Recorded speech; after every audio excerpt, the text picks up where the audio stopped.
ਵਾਹਿਗੁਰੂ ਜੀ ਕਾ ਖਾਲਸਾ ਵਾਹਿਗੁਰੂ ਜੀ ਕੀ ਫਤਿਹ। ਵਾਹਿਗੁਰੂ ਸਾਹਿਬ ਜੀਓ ਦੋਹਰਾ। ਅਬ ਸ੍ਰੀ ਗੁਰ ਅੰਗਦ ਨਿਕਟ ਸਿੱਖ ਭਏ ਜੋ ਆਏ। ਕਹੋ ਕਥਾ ਨਿਰਧਾਰ ਕਰ ਸੁਨਹੁ ਸੰਤ ਚਿਤ ਲਾਏ। ਅਬ ਸ੍ਰੀ ਗੁਰ ਅੰਗਦ ਨਿਕਟ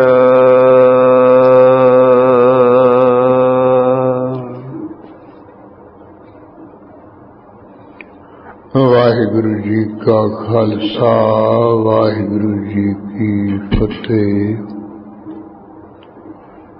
ਪਰਮ ਸਤਿਕਾਰਯੋਗ ਗੁਰੂ ਖਾਲਸਾ ਸਾਧ ਸੰਗਤ ਜੀ, ਦੂਸਰੇ ਪਾਤਸ਼ਾਹ ਧੰਨ ਸਤਿਗੁਰੂ ਅੰਗਦ ਸਾਹਿਬ ਮਹਾਰਾਜ ਜੀ, ਜਿਨ੍ਹਾਂ ਦਾ ਇਤਿਹਾਸ ਲੜੀਵਾਰ ਰੂਪ ਵਿੱਚ ਚੱਲ ਰਿਹਾ ਹੈ, ਆਪਾਂ ਗੁਰੂ ਮਹਾਰਾਜ ਦੀਆਂ ਹਾਜ਼ਰੀਆਂ ਭਰਦਿਆਂ ਹੋਇਆਂ ਉਸਾ ਗੁਰਬਾਣੀ ਸਰੂਪ ਸਤਿਗੁਰੂ ਸਾਹਿਬ ਦੇ ਦਰਸ਼ਨ ਦੀਦਾਰ ਕਰਦੇ ਹੋਏ ਲੜੀਵਾਰ ਰੂਪ ਵਿੱਚ ਗੁਰੂ ਅੰਗਦ ਸਾਹਿਬ ਜੀ ਦਾ ਇਤਿਹਾਸ ਪੜ੍ਹ ਸੁਣ ਕੇ ਲਾਹਾ ਲੈ ਰਹੇ ਹਾਂ। ਜਿਸ ਸਿਧਾਂਤਾਂ ਦੇ ਤਾਈਂ ਭਗਤੀ ਯੋਗ ਦੀ ਮਹੱਤਤਾ ਆਪ ਜੀ ਨੇ ਮਹਾਨਤਾ ਦਰਸਾਈ। ਬਾਹਰਲੇ ਜਿਹੜੇ ਭੇਦ ਦੇ ਚਿਰ ਨੇ ਉਹਨਾਂ ਦੀ ਨਿਰਾਸ਼ਾ ਵੀ ਉਹਨਾਂ ਨਾਲ ਕੋਈ ਪਰਮੇਸ਼ਰ ਨਾਲ ਜੁੜ ਨਹੀਂ ਜਾਣਾ ਹੁੰਦਾ ਹੈ। ਗੁਰੂ ਨਾਨਕ ਸਾਹਿਬ ਜੀ ਦਾ ਜੋ ਸ਼ਬਦ ਹੈ ਉਹ ਸਰਵਣ ਕਰਾਇਆ ਉਹਨਾਂ ਨੂੰ। ਜੋਗ ਨ ਖਿੱਚਿਆ ਜੋਗ ਨ ਡੰਡਾ ਜੋਗ ਨ ਪਸੂ ਚੜਾਈਏ। ਇੰਦਰੀ ਔਲੀ ਰਾਰੀ ਬਣਾ ਕੇ ਗੋਦਰੀ ਜੀ ਕੋਈ ਪਾਈ ਫਿਰੇ ਵੀ ਹੁਣ ਵੀ ਮੈਂ ਪਰਮੇਸ਼ਰ ਨਾਲ ਜੁੜ ਜਾਵਾਂਗਾ। ਕਹਿੰਦੇ ਨਹੀਂ ਆਉਣਾ ਜੁੜਨਾ। ਹੱਸੇ ਤਿੰਨ ਗਿੱਠਾਂ ਦਾ ਡੰਡਾ ਜਾ ਲਈ ਫਿਰੇ, ਫੇਰ ਵੀ ਨਹੀਂ ਉਹਦੇ ਨਾਲ ਜੁੜਨਾ ਹੋ ਸਕਦਾ ਹੈ। ਕੱਪੜੇ ਲਾ ਕੇ ਸਾਰੇ ਸਰੀਰ ਤੇ ਸੁਆਹੀ ਸਾਹ ਮਾਰ ਲਏ, ਫਿਰ ਵੀ ਉਹਦੇ ਨਾਲ ਜੁੜ ਨਹੀਂ ਹੁੰਦਾ ਹੈ। ਇਹਦਾ ਜਿਹੜੀ ਕਾਲਖ ਰੂਪ ਮਾਇਆ ਹੈ, ਇਹਦੀ ਕਾਲਖ ਤੋਂ ਰਹਿਤ ਹੋ ਕੇ ਰਹੀਏ। ਇਸ ਜੁਗਤੀ ਦੁਆਰਾ ਪਰਮੇਸ਼ਰ ਵੀ ਜੁੜਨਾ ਪਾਈਦਾ ਹੈ। ਜਿਹੜੀਆਂ ਗੱਲਾਂ ਬਾਤਾਂ ਜੋਗ ਦੀਆਂ ਕਰ ਲਈਆਂ ਫਿਰ ਵੀ ਕੋਈ ਜੁੜਨਾ ਨਹੀਂ ਹੁੰਦਾ ਹੈ। ਇਸ ਬਿਰਤੀ ਨਰੋ ਦਾ ਸਾਜੋਗ ਇਹੋ ਜਿਹੀਆਂ ਪਤੰਜਲੀਆਂ ਗੱਲਾਂ ਕਰ ਲਈਆਂ, ਸਿੱਖ ਸਿਖਾ ਲਈਆਂ, ਕਹਿ ਕਹਾ ਲਈਆਂ। ਇਸ ਕਰਕੇ ਜਿਹੜਾ ਸਾਰਿਆਂ ਵਿੱਚ ਇੱਕ ਗਿਆਨ ਦੀ ਦ੍ਰਿਸ਼ਟੀ ਕਰਕੇ ਵਾਹਿਗੁਰੂ ਨੂੰ ਇੱਕੋ ਜਿਹਾ ਸਮਝਦਾ ਹੈ, ਉਹ ਜੁੜਿਆ ਹੋਇਆ ਕਿਹਾ ਜਾ ਸਕਦਾ ਹੈ। ਇਹ ਸਾਰੇ ਤਨ ਤਨ ਕਰਦੇ ਹੋਏ ਸਤਿਗੁਰੂ ਦੀ ਹਜ਼ੂਰੀ ਵਿੱਚ ਚਲੇ ਗਏ ਵੀ ਹਾਂ ਜੋਗ ਹੀ ਹੈ। ਗੁਰੂ ਅੰਗਦ ਸਾਹਿਬ ਜੀ ਜੋਗ ਜਾਣ ਕੇ ਗੁਰੂ ਨਾਨਕ ਸਾਹਿਬ ਜੀ ਨੇ ਆਪਣੇ ਤਖਤ ਤੇ ਇਹਨਾਂ ਨੂੰ ਬਿਠਾਇਆ ਹੈ। ਫਿਰ ਹਮਾਊ ਪਾਤਸ਼ਾਹ ਪਹੁੰਚਾ ਹੈ, ਕਿਉਂਕਿ ਸ਼ੇਰ ਸ਼ਾਹ ਤੇ ਸਲੇਮ ਸ਼ਾਹ ਦੋਹਾਂ ਭਰਾਵਾਂ ਪੁਠਾਵਾਂ ਨੇ ਜੰਗ ਜੁੱਧ ਕਰਕੇ ਇਹਨਾਂ ਨੂੰ ਭਜਾ ਦਿੱਤਾ ਸੀ। ਫਿਰ ਵਜ਼ੀਰ ਸੇਵਕ ਪੁੱਛਣ ਲੱਗਿਆ ਵੀ ਹੈ ਗੁਰੂ ਨਾਨਕ ਸਾਹਿਬ ਜੀ ਗੱਦੀ ਉੱਪਰ? ਉਹਨੇ ਕਿਹਾ ਗੁਰੂ ਅੰਗਦ ਸਾਹਿਬ ਜੀ ਹਨ, ਇੱਥੇ ਚੱਲ ਆਇਆ ਹੈ। ਗੁਰੂ ਮਹਾਰਾਜ ਨੇ ਪਰਖ ਲਈ, ਇਹਦੇ ਵੱਲ ਕੋਈ ਨਿਗਾਹ ਹੀ ਨਹੀਂ ਕੀਤੀ ਹੈ। ਬੱਚਿਆਂ ਨੂੰ ਗੁਰਮੁਖੀ ਅੱਖਰ ਪੜ੍ਹਾਉਣ ਵਿੱਚ ਹੀ ਲੀਨ ਰਹੇ। ਕ੍ਰੋਧ ਜਾਇਆ ਵੀ ਮੈਂ ਸ੍ਰੀ ਸਾਹਿਬਾਨ ਚੋਂ ਕੱਢਾਂ, ਇਹਨਾਂ ਦੇ ਮਾਰਾਂ। ਫਿਰ ਇਹਨਾਂ ਨੂੰ ਪਤਾ ਚੱਲੇ ਵੇਖੋ ਮੈਂ ਆਇਆ, 2 ਘੜੀਆਂ ਖੜਿਆ ਹੋ ਗਿਆ। ਬੋਲਣਾ ਚੰਨਾ ਕਿ ਕੀ ਹੈ, ਮੇਰੇ ਬੱਲੇ ਤਾਂ ਝਾਕੇ ਵੀ ਨਹੀਂ ਹੈ। ਜਦੋਂ ਕਿਰਪਾਨ ਦੇ ਮੁੱਠੇ ਉੱਪਰ ਹੱਥ ਜਾ ਪਾਇਆ ਹੈ, ਉਹ ਕਲਾ ਐਸੀ ਵਰਦੀ ਉੱਥੇ ਜੰਮ ਗਏ, ਇਧਰ ਉਧਰ ਹਿਲਦੇ ਨਹੀਂ। ਫਿਰ ਪਛਤਾਉਣ ਲੱਗਿਆ ਹੈ ਕਿ ਮੈਂ ਮੂਰਖ ਹਾਂ, ਭਾਗਾ ਹਾਂ, ਇੱਥੇ ਵੀ ਆ ਕੇ ਆ ਕੁਛ ਕਰਨ ਲੱਗਿਆ ਹਾਂ। ਗੁਰੂ ਮਹਾਰਾਜ ਨੇ ਨਜ਼ਰ ਕਰਕੇ ਕਹਿੰਦੇ ਵੀ ਜਿੱਥੇ ਤੋਂ ਕਿਰਪਾਨ ਚਲਾਉਣੀ ਸੀ ਉੱਥੋਂ ਡਰਪੋਕ ਹੋ ਕੇ ਗਿੱਦੜ ਬਣ ਕੇ ਭੱਜਿਆ। ਇਹ ਗੁਰੂ ਨਾਨਕ ਦੀ ਜਿਹੜੀ ਫਕੀਰਾਂ ਦੀ ਗਦੀ ਇੱਥੇ ਕਿਰਪਾਨਾਂ ਕੱਢ ਕੱਢ ਕੇ ਵਿਖਾਉਣਾ ਹੈ। ਕਹਿਣ ਲੱਗਿਆ ਜੀ ਆਪ ਜੀ ਦੇ ਘਰ ਤੋਂ ਬਖਸ਼ਿਸ਼ ਕੀਤੀ ਹੋਈ ਜਿਹੜੀ पुस दर पुस पातशाही हो जा रही है कि कोई अवगुण हो गया, गुनाह हो गई। महाराज कहते तू बेइंसाफी विचारी बन गया, पर स्त्री गमन करन लग पिया। इस करके गुरु ने कला बरदाई। उन्होंने कहा सी जदों बेइंसाफी करोगे उदों पाना बरसूगा। सो ये बेअदली, बेइंसाफी, व्यभिचार अपना बनवासी अपना छड़ दे। गुरु नानक साहब हुणे ही कृपा कर देणगे। या तलवार जी ना कढ़दा, ऐसा कुछ ना करदा ते हुणे ही राज भाग कायम हो जाना। हुण तू चलिया जा बाहर पाकिस्तान बल्ली, तुर्कस्तान बल्ली, उधरों थोड़ी बहुती फौज इकट्ठी करके आके हल्ला बोल, महाराज तेरी मर्ज करनगे, फिर दिल्ली के तख्त दा तू मालिक बन जाए। इस तरह महाराज की हजूरी बस चलिया गया है। साल तो बाद इन्हें आके हिंदुस्तान नूं फिर सर कर लिया, फिर दिल्ली का मालिक बन बैठा है। इस सारा प्रसंग कल आपां बड़े विस्तार नाल सुन चुके हैं। अज अगे प्रसंग आ रहा गुरसिखां दा। जिस तरह गुरु अंगद साहब महाराज की हजूरी विच समय समय अनुसार आउंदे रहे, या हजूरी विच सिख रहण वाले सतगुरु जी ने प्रश्न करते रहे। गुरु महाराज जी जिस तरह उन्होंने यथार्थ जो उत्तर दिंदे रहे, गुरसिखां दे प्रसंग चल रहे हैं। उन्हां विचों भाई जीवा गुरसिख दा प्रसंग पहलों पला प्रारंभ हो रहा है। वो जिवें आउंदा सी मन चित ला के सुणीए। अब श्री गुर अंगद निकट। कवि संतोख सिंह जी कहंदे, हे गुरसिखो श्रोता जनो हुण जो सवाए गुरु अंगद साहब महाराज जी के पास सिख भए जो आए। जो हजूरी विच आके सिक्ख्या लैके सिख होए, कहो कथा निरतार कर।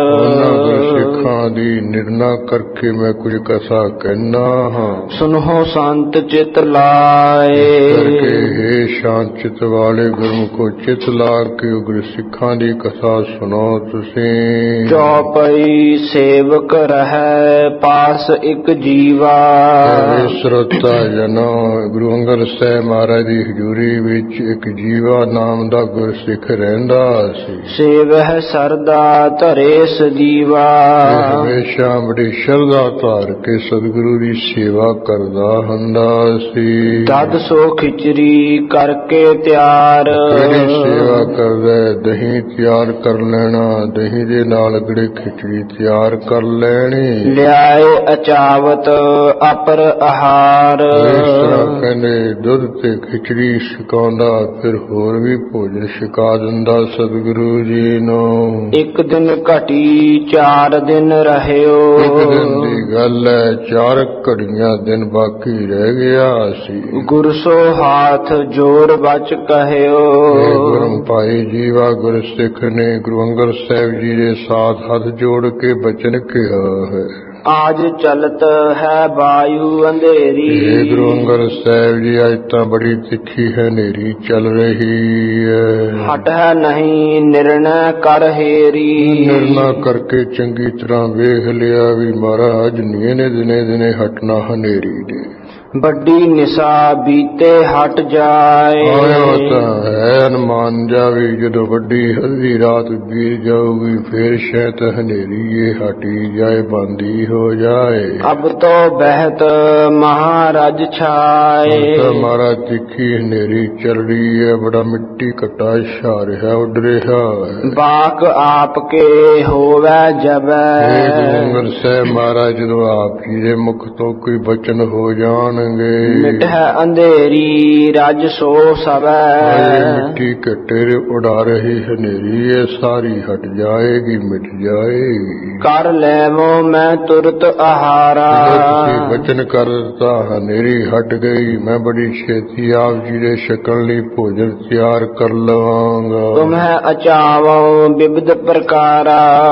तरह तरह दे फिर भोजन मारा आप जी मैं शिका देवांगा। बाहरों चल है जथा अब है। महाराज जिस तरह हैरी चल रही है फिर बहुत सारी रात चली ही जावे।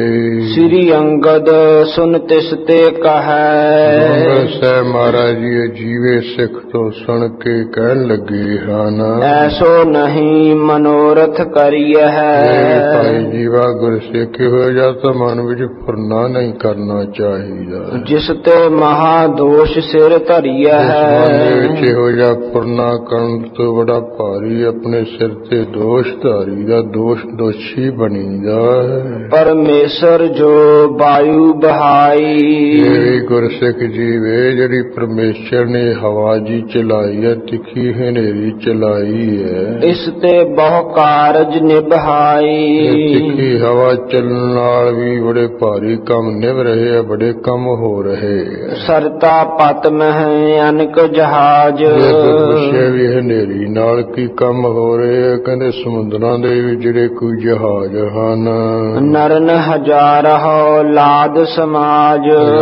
लोकां ने समुद्री जहाजां विच साजो समान आपो अपना लदया होया है। बहु व्यवहार करह हित रोजी।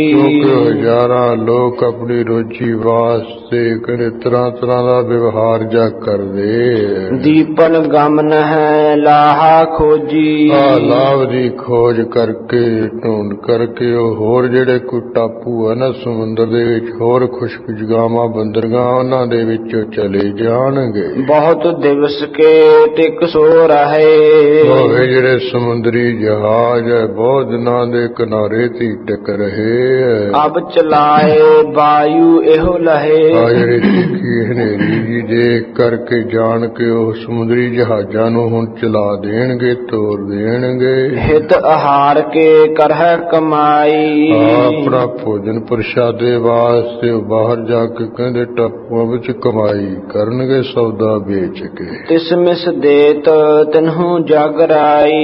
इसे बहाने भाव हनेरी चला के इस तरह समुद्री जहाजां राहीं होर टापुआं विच जाके परमेश्वर उन्हां नूं इसे ढंग नाल रोजी दे रहा है। धरती जहां तांबर की है। दूजा कारण यह भी है तिखी हनेरी वगण दा जिथे तांबे दी धरती है। लाख बिसियर तिस थल रहे। एक नी दो नी तांबे दी धरती उपर लखां जेड़े जहरीले सप रहिंदे हन ते तस्कर जो नाम ना लेवे बादशाह कोट 50 जिवें गुरु नानक साहिब जी दे बचन आए भी 50 करोड़ जेड़ा धरती दा है ਉਹਦੇ ਵਿੱਚ ਜਿਹੜੇ ਪਰਮੇਸ਼ਰ ਦੇ ਨਾਮ ਨੂੰ ਨਹੀਂ ਨਾ ਲੈਂਦੇ ਨਾਮ ਦੁਰਾਏ ਚਲੇ ਸੇ ਚੋਰ ਉਹਨਾਂ ਦਾ ਫਿਰ ਕਹਿੰਦੇ ਉੱਥੇ ਸਭ ਬਣ ਕੇ ਵਾਸਾ ਹੁੰਦਾ ਹੈ। ਇਸ ਤਰ੍ਹਾਂ ਇੱਥੇ ਕਹਿ ਰਹੇ ਹਨ 1 ਕਰੋੜ ਯੋਜਨ ਜਿਹੜੀ ਧਰਤੀ ਤਾਂਬੇ ਦੀ ਮੰਨੀ ਗਈ ਹੈ ਸਾਰੀ 49 ਕਰੋੜ ਬਾਕੀ ਹੈ। ਤਿਨ ਹਿਤ ਧੂਲ ਜਾਏ ਤਿਸ ਦੇਸ਼। ਤਾਂਬੇ ਦੀ ਧਰਤੀ ਜਿਹੜੇ ਕੋਈ ਉਹ ਸੱਪ ਹੈ ਨਾ ਪਰਮੇਸ਼ਰ ਦੇ ਨਾਮ ਨਹੀਂ ਜਪਦੇ ਤੇ ਉਹ ਉਹਨਾਂ ਨੂੰ ਸਜ਼ਾ ਮਿਲ ਰਹੀ ਹੈ। ਉਹਨਾਂ ਵਾਸਤੇ ਕਹਿੰਦੇ ਜਿਹੜੀ ਮਿੱਟੀ ਘੱਟਾ ਹੁਣ ਉਹ ਜਾ ਰਿਹਾ ਹੈ। ਨਿਜ ਕੁੰਡਲ ਮਹਿ ਲੇਤ ਅਸ਼ੇਸ਼। ਜਿੰਨੇ ਤਾਂਬੇ ਦੀ ਧਰਤੀ ਵਿੱਚੋਂ ਸੱਪ ਰਹਿ ਰਹੇ ਉਹ ਆਪੋ ਆਪੇ ਕੁੰਡਲ ਦੇ ਵਿੱਚ ਜਿਹੜੀ ਮਿੱਟੀ ਘੱਟਾ ਜਾ ਲੈ ਲੈਣਗੇ ਸੰਭਾਲ ਲੈਣਗੇ। ਤਿਸ ਕੋ ਖਾਏ ਨਿਬਾਹੈ ਕਾਲ। ਇੱਕ ਮਿੱਟੀਆ ਮੈਂ ਮਿੱਟੀਆ ਖਾਏ ਜਿਵੇਂ ਇੱਕ ਮਿੱਟੀ ਵਿੱਚ ਹੀ ਰਹਿੰਦੇ ਤੇ ਮਿੱਟੀ ਖਾਂਦੇ ਇਹ ਆਪੋ ਆਪਣੀ ਸੰਭਾਲ ਲੈਣਗੇ। ਇਹ ਲੱਖਾਂ ਹੀ ਕਹਿੰਦੇ ਉਹ ਭੁੱਖ ਨਾਲ ਵਿਆਕਲ ਹੈਗੇ ਸੱਪ। ਆਪੋ ਆਪਣੀ ਲੇਤ ਸੰਭਾਲ। ਆਪੋ ਆਪਣੀ ਜਿਹੜੀ ਮਿੱਟੀ ਜੀ ਆ ਕੁੰਡਲ ਦੇ ਵਿੱਚ ਸੰਭਾਲ ਲੈਣਗੇ।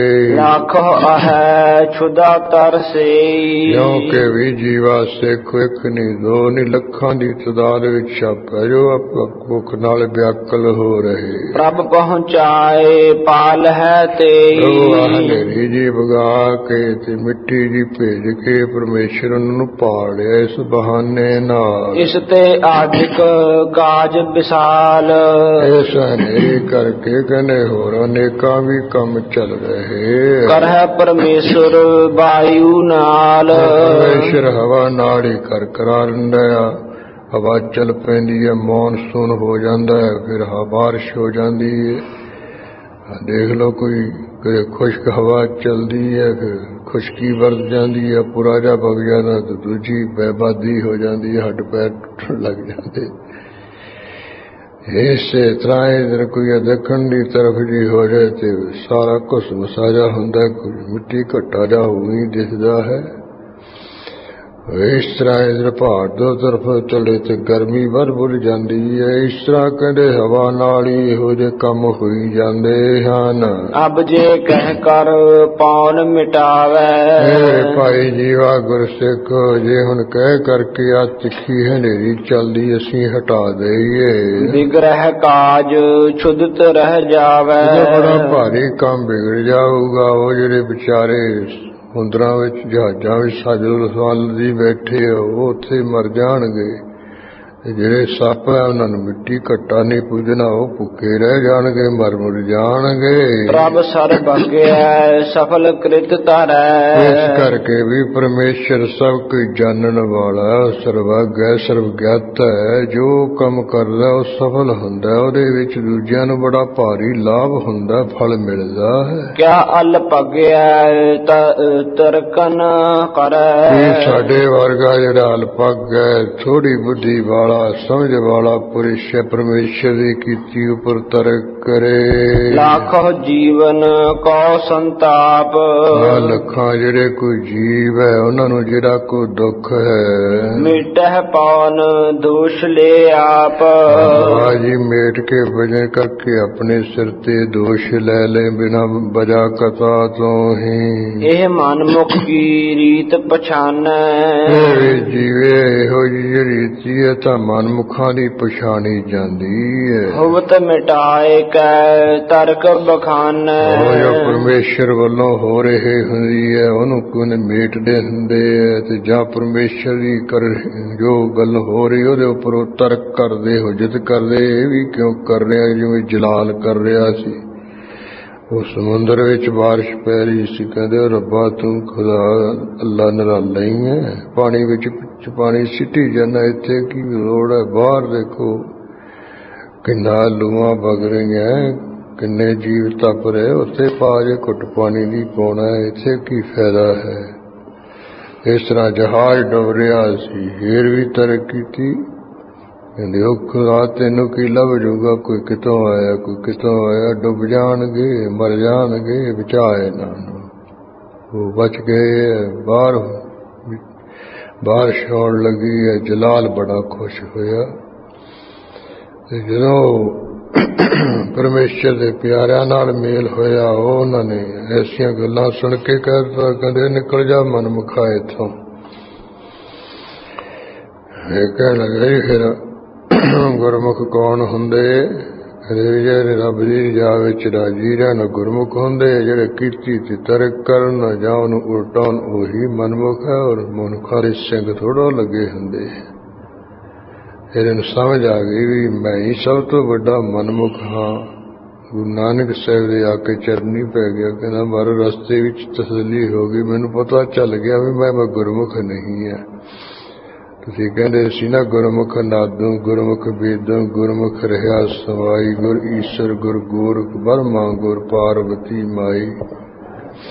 ਗੁਰਮੁਖ ਜਿਹੜਾ ਕਿਤੇ ਜਿਹੜਾ ਗੁਰੂ ਦਾ ਨਾਦ ਹੈ ਸ਼ਬਦ, ਉਹਦੇ ਵਿੱਚ ਜੁੜਿਆ ਰਹਿੰਦਾ ਹੈ, ਬਾਣੀ ਵਿੱਚ ਪੜ੍ਹਨ ਵਿੱਚ ਜੁੜਿਆ ਰਹਿੰਦਾ ਹੈ।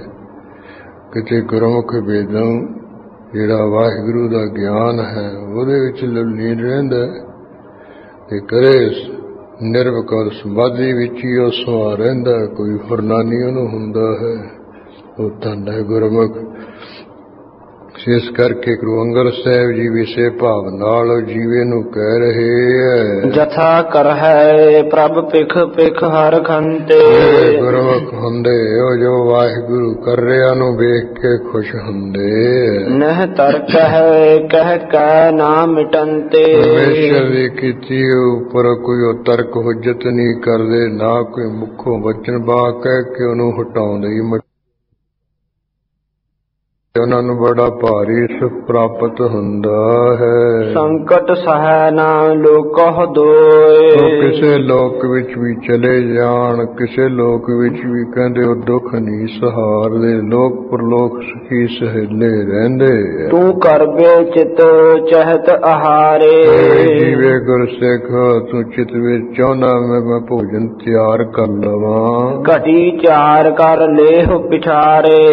4 ਘੜੀਆਂ ਅੱਜ ਤੋਂ ਬਾਅਦ ਵਿੱਚ ਕਰ ਲਈ, ਫੇਰ ਕਰ ਲਈ। ਹਟਹਿ ਨਾ ਜੇ ਪ੍ਰਭਾਤ ਕਰ ਲੀਜੈ। 4 ਘੜੀਆਂ ਤੋਂ ਬਾਅਦ ਬਣਾ ਹਟੀ ਹਵਾ, ਸਾਰੀ ਰਾਤ ਚਲਦੀ ਰਹੀ, ਸਵੇਰੇ ਭੋਜਨ ਤਿਆਰ ਕਰ ਲਈ। ਤਰਹੁ ਨਾ ਚਿੰਤਾ ਆਨੰਦ ਕੀਜੈ। ਆਏ ਚਿੰਤਾ ਨਾ ਧਾਰ, ਵੀ ਮਹਾਰਾਜ ਨੇ ਭੋਜਨ ਨਹੀਂ ਛਕਣਾ, ਭੁੱਖੇ ਰਹਿਣਗੇ। ਤੂੰ ਆਨੰਦ ਕਰ, ਪਰਮੇਸ਼ਰ ਦੇ ਭਾਣੇ ਵਿੱਚ ਰਜਾ ਵਿੱਚ ਰਾਜੀ ਰਹੋ। ਸਤਿਗੁਰ ਆਰ ਪ੍ਰਭ ਜਥਾ ਰਜਾਏ।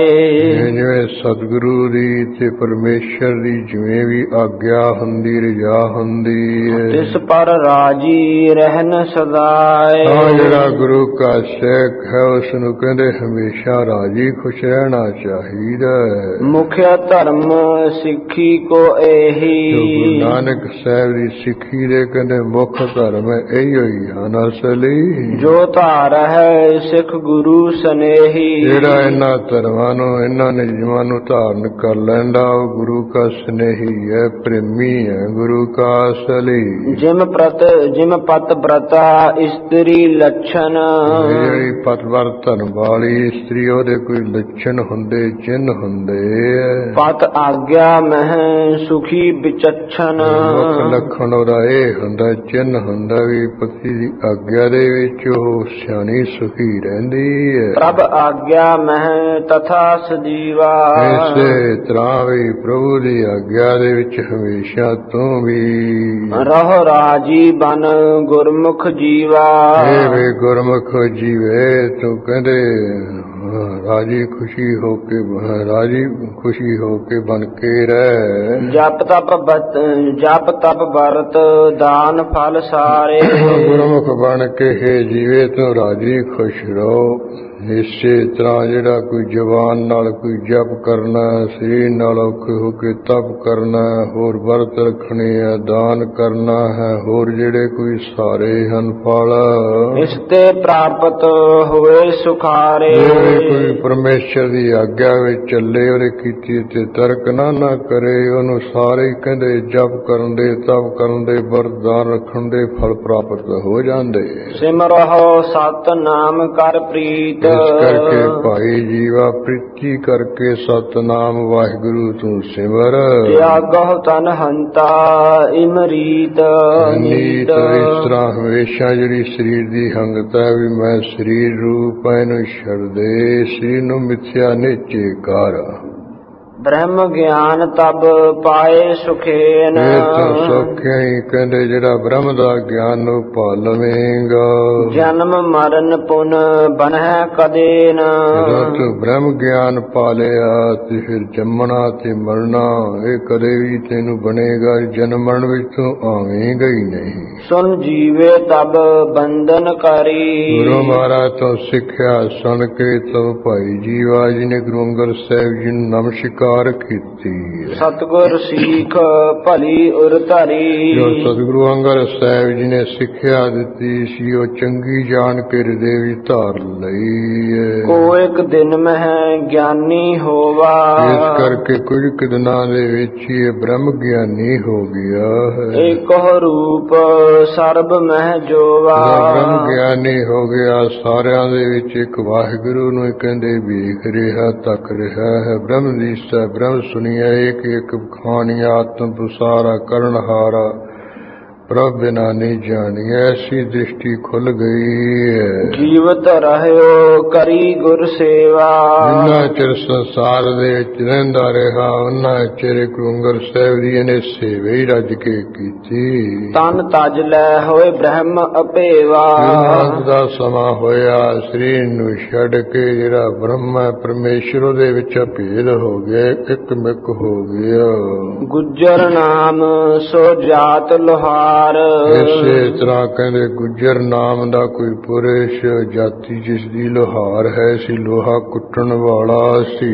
ਚੱਲ ਆਇਓ ਗੁਰ ਕੇ ਦਰਬਾਰ। ਇਹ ਗੁੱਜਰ ਨਾਮ ਦਾ ਲੋਹਾਰ ਚਲਦਾ ਚਲਾਉਂਦਾ ਹੈ, ਗੁਰੂ ਅੰਗਦ ਸਾਹਿਬ ਦੇ ਦਰਬਾਰ ਵਿੱਚ ਆ ਪਹੁੰਚਾ ਹੈ। ਬੰਧਨ ਕਰ ਬੈਠਿਓ ਗੁਰ ਪਾਸ। ਗੁਰੂ ਅੰਗਦ ਸਾਹਿਬ ਮਹਾਰਾਜ ਨੂੰ ਨਮਸਕਾਰ ਕਰਕੇ ਹੱਥ ਜੋੜ ਕੇ ਪਾਸ ਬਹਿ ਗਿਆ ਹੈ। ਦਰਸ਼ਨ ਦੇਖ ਕਰੀ ਅਰਦਾਸ। ਗੁਰੂ ਮਹਾਰਾਜ ਦੇ ਖੁੱਲੇ ਡੁੱਲੇ ਦਰਸ਼ਨ ਦੇਖ ਕੇ ਫਿਰ ਇਸਨੇ ਅਰਦਾਸ ਬੇਨਤੀ ਕੀਤੀ ਹੈ। ਸੁਨੋ ਗੁਰੂ ਜੀ ਹੇਤ ਆਹਾਰ। ਗੁਰੂ ਅੰਗਦ ਸਾਹਿਬ ਸਤਿਗੁਰੂ ਜੀ ਸੁਣੋ, ਮਾਰਾ ਘਰ ਦਾ ਪਰਿਵਾਰ ਦਾ ਭੋਜਨ ਪ੍ਰਸ਼ਾਦੇ ਵਾਸਤੇ ਦਿਨ ਸਗਰੇ ਹਮ ਠਾਨਹਿ ਕਾਰ।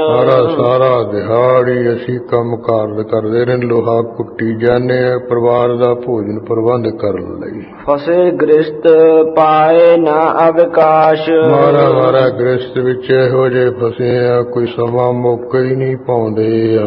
ਸੇਵਾ ਕਰਹਿ ਰਹਿ ਤੁਮ ਪਾਸ। ਇਸ ਕਰਕੇ ਤੁਹਾਡੇ ਕੋਲ ਰਹਿ ਕੇ ਮਾਰਾ ਸੇਵਾ ਥੋੜੀ ਬਹੁਤੀ ਕਰ ਸਕੀਏ, ਮੌਕਾ ਹੀ ਨਹੀਂ ਲੱਗਦਾ ਹੈ। ਹਮਰੋ ਭੀ ਕਿਮ ਹੋਏ ਕਲਿਆਣ। ਸਾਡਾ ਵੀ ਇਸ ਤਰ੍ਹਾਂ ਕਿਵੇਂ ਨਾ ਕਿਵੇਂ ਕਲਿਆਣ ਹੋ ਜਾਏਗਾ, ਭਲਾ ਹੋ ਜਾਏਗਾ। ਜਨਮ ਮਰਨ ਦਾ ਬੰਧਨ ਹਾਨ। ਜਿਹੜੇ ਜਨਮ ਮਰਨ ਦੇਣ ਵਾਲੇ ਬੰਧਨ ਮੋਹ ਮਮਤਾ ਇਹ ਨਾਸ ਹੋ ਸਕਦੇ ਸਾਡੇ। ਸੁਨ ਸਤਿਗੁਰ ਕੀਨਸ ਉਪਦੇਸ਼। ਇਹ ਗੁੱਜਰ ਲੋਹਾਰ ਤੋਂ ਸੁਣ ਕੇ ਸਤਿਗੁਰੂ ਜੀ ਨੇ ਇਹਨੂੰ ਉਪਦੇਸ਼ ਦੇਣਾ ਕੀਤਾ ਹੈ। ਇੱਕ ਚਿਤ ਜਪ ਜੀ ਪਠੋ ਹਮੇਸ਼। ਮਹਾਰਾਜ ਕਹਿੰਦੇ ਵੀ ਠੀਕ ਹੈ, ਵੀ ਘਰੇ ਰਹਿ ਕੇ ਕੰਮਕਾਰ ਕਰਦਾ, ਲੋਹਾ ਕੁੱਟਦਾ, ਤੂੰ ਇੱਕ ਚਿਤ ਹੋ ਕੇ ਜਪਜੀ ਸਾਹਿਬ ਦੇ ਪਾਠ ਕਰੀ ਚੱਲਿਆ। ਜੇ ਤਿਕ ਵਾਰ ਪਠਿਓ ਨਿਤ ਜਾਏ। ਸਾਰੀ ਦਿਹਾੜੀ ਵਿੱਚ ਜਿੰਨੇ ਕੁ ਵਾਰੀ ਤੇ ਸੋ ਜਪਜੀ ਸਾਹਿਬ ਪੜਿਆ ਜਾਵੇ, ਪਾਠ ਕੀਤੇ ਜਾਣ। ਪਠਤ ਰਹੋ ਦੀਰਘ ਫਲ ਪਾਏ। ਬਸ ਕਹਿੰਦੇ ਕੰਮਕਾਰ ਕਰਦਾ ਤੂੰ ਜਪਜੀ ਸਾਹਿਬ ਦੇ ਪਾਠ ਪੜਦਾ ਰਿਹਾ, ਪਾਠ ਕਰਦਾ ਰਿਹਾ ਕਰ, ਬੇਅੰਤੀ ਫਲ ਪਾ ਰਹੇਗਾ। ਦੇਖੋ ਗਰੀਬ ਕਾਜ ਕਰ ਦੀਜੈ। ਇਹ ਤੇਰੇ ਕੋਲ ਕੋਈ ਗਰੀਬ ਆਇਆ ਹੋ ਜਾ ਜਾਏ, ਉਹਦਾ ਵੇਖ ਕੇ ਤੂੰ ਕੰਮ ਕਹਿੰਦੇ ਕਰ ਦਿਆ ਕਰ। ਨਹਿ ਤਿਸ ਨਿਕਟ ਮਜੂਰੀ ਲੀਜੈ। ਇਹ ਉਹ ਗਰੀਬ ਦੇ ਪਾਸੋਂ ਵੀ ਕੰਮ ਕਰਨ ਤੋਂ ਬਾਅਦ ਉਹਦੀ ਜਿਹੜੀ ਕੰਮ ਦੀ ਮਜ਼ਦੂਰੀ ਹੈ, ਜੋ ਕੰਮ ਦਾ ਬਣਦਾ ਉਹਨੂੰ ਤੂੰ ਦਿਆ ਕਰ, ਮੁਫਤ ਕੰਮ ਕਰ ਲਿਆ ਕਰ ਗਰੀਬ ਦਾ। ਜਪਜੀ ਅਰਥ ਵਿਚਾਰਨ ਕਰੋ। ਇਸੇ ਤਰ੍ਹਾਂ ਜਪਜੀ ਪੜਦਾ ਹੋਇਆ ਜਪਜੀ ਵਿੱਚ ਗੁਰੂ ਨਾਨਕ ਸਾਹਿਬ ਜੀ ਕੀ ਕਹਿ ਰਹੇ ਹੋ, ਜਪਜੀ ਦੇ ਅਰਥਾਂ ਦੀ ਵਿਚਾਰ ਵੀ ਤੂੰ ਕਰਦਾ ਰਿਹਾ। ਸਵਾਸ ਸਵਾਸ ਅੰਤਰ ਨਿਤ ਧਰੋ।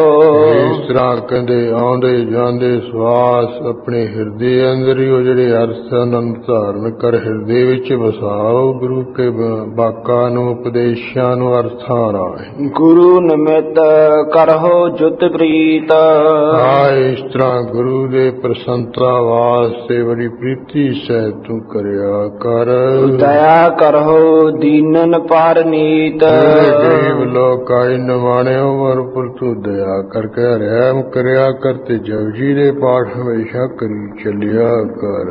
ਜੋ ਆਪਣੀ ਕਛ ਕਰੋ ਕਮਾਈ। ਜਿਹੜੀ ਵੀ ਆਪਣੀ ਤੂੰ ਕੋਈ ਨੇਕ ਕਮਾਈ ਕਰੇ, ਧਰਮ ਦੀ ਕਿਰਤ ਕਰੇ। ਗੁਰਹਿਤ ਦੇਹੋ ਦਸਵੰਦ ਬਨਾਈ। ਗੁਰੂ ਵਾਸਤੇ, ਗੁਰੂ ਦੇ ਨਿਮਿਤ, ਗੁਰੂ ਦੀ ਪ੍ਰਸੰਨਤਾ ਵਾਸਤੇ ਉਹਦੇ ਵਿੱਚੋਂ ਥੋੜਾ ਬਹੁਤਾ ਵੀ ਤੂੰ ਦਸਵੰਦ ਬਣਾ ਸਵਾਰ ਕੇ ਕੱਢ ਦਿਆ ਕਰ, ਦੇ ਦਿਆ ਕਰ ਧਰਮ ਸਥਾਨ ਤੇ। ਸਾਧਕ ਸਿੱਖ ਆਏ ਜੋ ਡੇਰੇ। ਕੋਈ ਸਾਧਨਾ ਕਰਨ ਵਾਲਾ ਸਾਧਕ, ਹੋਰ ਸਿੱਖੀ ਜਿਹੜੀ ਸਿੱਖੀ ਧਾਰਨ ਵਾਲਾ ਸਿੱਖ ਹੈ, ਜੇ ਕੋਈ ਤੇਰੇ ਡੇਰੇ ਤੇ ਠਾਂ ਟਿਕਾਣੇ ਆ ਜਾਏ, ਬੰਜਾਣੀ ਘਰ ਆ ਜਾਵੇ, ਕਰੋ ਸੇਵ ਧਰ ਪ੍ਰੇਮ ਕਨੇਰੇ। ਆਏ ਗਏ ਦੀ ਬੜੀ ਪ੍ਰੇਮ ਧਾਰ ਕੇ ਤੂੰ ਸੇਵਾ ਕਰਿਆ ਕਰ। ਸੁਨ ਉਪਦੇਸ਼ ਹਿਰਦੇ ਤਿਨ ਧਾਰਾ। ਆਏ ਗੁੱਜਰ ਨਾਮ ਲੋਹਾਰ ਨੇ ਸੁਣ ਕੇ ਉਪਦੇਸ਼ ਹਿਰਦੇ ਵਿੱਚ ਧਾਰ ਲਿਆ, ਹਿਰਦੇ ਵਿੱਚ ਵਸਾ ਲਿਆ ਹੈ। ਜਿਮ ਗੁਰ ਕਹਿਓ ਕਰੋ ਤਿਮ ਕਾਰਾ। ਜਿਵੇਂ ਗੁਰੂ ਮਹਾਰਾਜ ਨੇ ਕਿਹਾ ਸੀ ਉਵੇਂ ਇਹ ਕੰਮ ਕਰਨ ਲੱਗਿਆ। ਜਪਜੀ ਦੇ ਬਹੁਤੇ ਪਾਠ ਕਰਨ ਲੱਗਿਆ, ਗਰੀਬ ਦੇ ਕੰਮ ਮੁਕਤ ਕਰਨ ਲੱਗਿਆ, ਧਰਮ ਦੀ ਕਿਰਤ ਕਰਕੇ ਉਹਦੇ ਵਿੱਚੋਂ ਦਸਵੰਧ ਕਮਾਈ ਵਿੱਚੋਂ ਕੱਢ ਕੇ ਸਤਿਗੁਰੂ ਦੇ ਲੇਖੇ ਲਾਉਣ ਲੱਗਿਆ। ਹੁਣ ਇੱਥੇ ਜਪਜੀ ਸਾਹਿਬ ਦੇ ਵੀ ਪਾਠ ਤੋਂ ਕਰੀ ਚੱਲਿਆ ਕਰ, ਸਪਸ਼ਟ ਆ ਗਿਆ ਹੈ। आखिर कहने पढ़न का की फायदा जी, बार बार बाणी का बाणी ते बस जिहड़ा कोई सिद्धांत है वह भाव अर्थ मन विच वसाउणा करी जाए। मैं तोता रटी करन का की फायदा है? ये बाणी कोई तोता रटी है? ये कोई कविता थोड़ो, ये तो तुर्की बाणी, सच की बाणी, अकाल गो बाणी है। परमेश्वर दे बचन पढ़न सुनन नाल तां लाभ होना है, कोई मनुख दीयां गल्लां नाल जकड़ा नाल तां नहीं हुंदा। ठीक गल है, पर बाणी तां गुरु की बाणी, बाणियां सिर बाणी है, विच बाणी अमृत सारे है। ये तां कोई गावै को सुना कोचर सुनावै, जन्म जन्म की मरतर मरचिंदिया पावै, आवन जाना मेटिया हर के गुण गावै, आप तरह संगीत राहे सब कुटुंब तरावै। ऐसा फल लिखिया सुनते पनीर कहते पेद सतगुर रहे प्रभाव पर पूरे। इस तरह दुख रोग संताप तेरे सुनी सच्ची बाणी लिखिया पिया भी ये उतर जाने। ये तो आयो पढ़ सुन को बाणी है। ये आया ही जरा जीव है वाहिगुरु दी गुरबाणी नूं कौन पढ़ सुन लई। कोई कहंदा नहीं बाणी गाउणी तां चाहीदी, कीर्तन तां चरण पाउंदी नहीं कोई लोड़। किड्डा भुलेखा लोकां नूं पाउंदे, पढ़न दी नहीं कोई लोड़, गाउणी चाहीदी है। महाराज ने कहा भी आयो पढ़न सुन को बाणी, इहदा की करांगे? भी सुन वास्ते भी बाणी है ते पढ़न वास्ते भी। चलो एक गल आपां मान लईए भी कीर्तन करना चाहिए, बाणी गाउणी चाहिदी, फिर गाओ काहदे नाल? पढ़ के गाओ, मूँह तो बोलूगा ना, मुखों जिहड़ा उच्ची उच्ची बोलना यही पढ़ना है। उस संगीत विच पढ़ रहा है, जो सीधा कोई पढ़ रहा है। इस करके आयो पढ़न सुन को बाणी, ये जिन्नी वध तो वध पढ़नी चाहिए बाणी। अजोके समय में जिहड़े अटुचरी लोग कहंदे बाणी पढ़न दा कोई फायदा नहीं, बाणी दा सिद्धांत इहदे विच वसाउणा चाहीदा है। जे असी बार बार पढ़ांगे फिर ही समझ पाऊ, फिर ही उहदे सिद्धांत नूं इहदे विच असी वसावांगे। जे पढ़ांगे सिद्धांत दा किवें पता चलेगा भी बाणी की कहंदी है? इस करके पढ़े तो ही सारा कुछ पता चलना है। पढ़न तो बिना तो मनुख कुछ भी नहीं बन सकता है। आज जिन्ने वकील बने बैठे है, जज बने बैठे है, हेड मास्टर है, प्रिंसीपल है, प्रोफेसर है, पढ़ पढ़ के बने है। जे इन्हां नूं कहीए भी ना बई तुसीं ना पढ़ो, बस जिहड़ा कोई लिखिआ उहदे सिद्धांत ते पहरा दिओ, ਉਹ ਕਹੂੰਗਾ ਮੂਰਖਾ, पढ़े तो बिना कुछ नहीं हुंदा। पढ़ना तो पहना ही है, पढ़े तो बगैर तो पता ही नहीं लगना भी ये पुस्तक विच की लिखिआ है। जदों पढ़ांगे मन चित ला के ध्यान दे के फिर पता चलू भी इहदे विच आ कुछ लिखिआ है। फिर उहदे विच जिहड़ा कोई चंगा है वो असीं ग्रहण करांगे, जहन विच लिआवांगे। फिर साडा इम्तिहान हो जाऊगा जदों असीं जहन विच धारिआ होया, पढ़ के वसाया होया, अगे फटाफट दस देना साडे नंबर बन जाने। इस तरह गुरबाणी असीं बार बार पढ़ी जावांगे, इहदा सिद्धांत साडे अंदर चला जाएगा। फिर इम्तिहान विच असीं पास हो जाएंगे। बाणी पढ़ के होवांगे, बिना पढ़े पढ़ाए तो नहीं हो सकते। जे बाणी की लोड़ नहीं सी ते फिर गुरु महाराज नूं इन्नी बाणी लिखाउण दी कोई लोड़ नहीं सी। फिर तो सीधा कहंदे भाई वाहिगुरू वाहिगुरू करी चलो, बाणी पढ़न दी तुहानूं कोई लोड़ नहीं है। ना बाणी दी पढ़न दी वध लोड़ है, जिवें झोने नूं बहुत पानी दी लोड़ है ना, इवें कहंदे ये जिहड़ी है साडा शरीर भी झोने वर्गा, इहनूं भी पानी दी बहुत लोड़ है। ये भी बाणी पानी विच रहे फिर तो ठीक ठीक रहू साडा शरीर भी झोना, इहदा भी घुमला जो सुख सुखरू साडा शरीर मन। इस करके गुरु महाराज ने उपदेश दिता भी गुजर तू हमेशा जपजी दे पाठ करी चलिया कर, फिर घर दा काम दा धंधा जिन्ना मर्जी कर, ਤੇ ਜਪਜੀ ਪਾਠ ਜਿਹੜਾ ਤੇਰਾ ਉਧਾਰ ਕਰ ਦੇਵੇਗਾ। ਗ੍ਰਸਤੀ ਭਗਤ ਹੁਤੇ ਤਿਸ ਗ੍ਰਾਮ। ਇਸੇ ਦੇ ਪਿੰਡ ਦੇ ਵਿੱਚ ਕਹਿੰਦੇ ਗ੍ਰਸਤੀ ਸਨ ਭਗਤੀ ਕਰਨ ਵਾਲੇ ਭਗਤ, ਭਾਵੇਂ ਇਸੇ ਦੇ ਪਿੰਡ ਦੀ ਕੋਈ ਗ੍ਰਸਤੀ ਭਗਤੀ ਕਰਨ ਵਾਲੇ ਭਗਤ ਹੈ ਸੀ। ਤੁਹਮਤ ਦੇ ਕਰ ਤਿਨਕੇ ਨਾਮ। ਇਹਨਾਂ ਦਾ ਨਾਮ ਲੈ ਕੇ ਇਹਨਾਂ ਦੇ ਐਵੇਂ ਕੋਈ ਤੁਹਮਤ ਦੇ ਕੇ ਐਵੇਂ ਕੋਈ ਚਿੱਕੜ ਸੁੱਟ ਕੇ ਗੁਨਾਹੀ ਵੀ ਇਹਨਾਂ ਨੇ ਆਹ ਗੁਨਾਹ ਕੀਤਾ ਹੈ। ਉਗਹਿ ਕਰ ਪਾਇਨ ਪਾਏ ਸੋ ਬੇਰੀ। ਪਕੜ ਕਰਕੇ ਪੈਰਾਂ ਦੇ ਵਿੱਚ ਇਹਨਾਂ ਭਗਤਾਂ ਦੇ ਬੇੜੀਆਂ ਪਾ ਦਿੱਤੀਆਂ। ਕਾਰਾ ਗ੍ਰਹਿ ਮਹਿ ਦੀਨ ਸਗੇਰੀ। ਜਿਹੜਾ ਰਾਜਾ ਸੀ ਐਵੇਂ ਤੂੰ ਸੱਚ ਮੰਨ ਕੇ ਘਰ ਵਿੱਚ ਉਹਨਾਂ ਨੂੰ ਸੁੱਟ ਦਿੱਤਾ ਹੈ ਪਰਮੇਸ਼ਰ ਦੇ ਭਗਤਾਂ ਨੂੰ। ਕਿਤਕ ਦਿਵਸ ਹੋਏ ਪ੍ਰਭੂ ਸਹਾਇ। ਕੁਝ ਕੁ ਦਿਨਾਂ ਤੋਂ ਬਾਅਦ ਪਰਮੇਸ਼ਰ ਆਪਣੇ ਪਿਆਰਿਆਂ ਭਗਤਾਂ ਦੇ ਸਹਾਇਕ ਹੋ ਗਏ। ਕਿਸ ਬਿਦ ਤੇ ਦੀਨੇ ਨਿਕਸਾਏ। ਅੱਜ ਮੈਂ ਗੁਰੂ ਕਲਗੀਧਰ ਪਾਤਸ਼ਾਹ ਜੀ ਨੇ ਉਹ ਪੂਨੇ ਦੇ ਕਿਲੇ ਵਿੱਚੋਂ ਘੋੜੇ ਦੇ ਪਿੱਛੇ ਰਕਾਬਾਂ ਫੜਾ ਕੇ ਉਹ ਦੋਵੇਂ ਰਾਜਿਆਂ ਨੂੰ ਬਾਹਰ ਕੱਢ ਦਿੱਤਾ ਸੀ। ਇਸ ਤਰ੍ਹਾਂ ਪਰਮੇਸ਼ਰ ਨੇ ਵੀ ਕੋਈ ਬਹਾਨਾ ਜਿਹਾ ਬਣਾ ਦਿੱਤਾ, ਇਹਨਾਂ ਨੂੰ ਕਹਿੰਦੇ ਆਪਣੇ ਪਿਆਰਿਆਂ ਨੂੰ ਜੇਲ੍ਹ ਤੋਂ ਬਾਹਰ ਕੱਢ ਦਿੱਤਾ ਹੈ।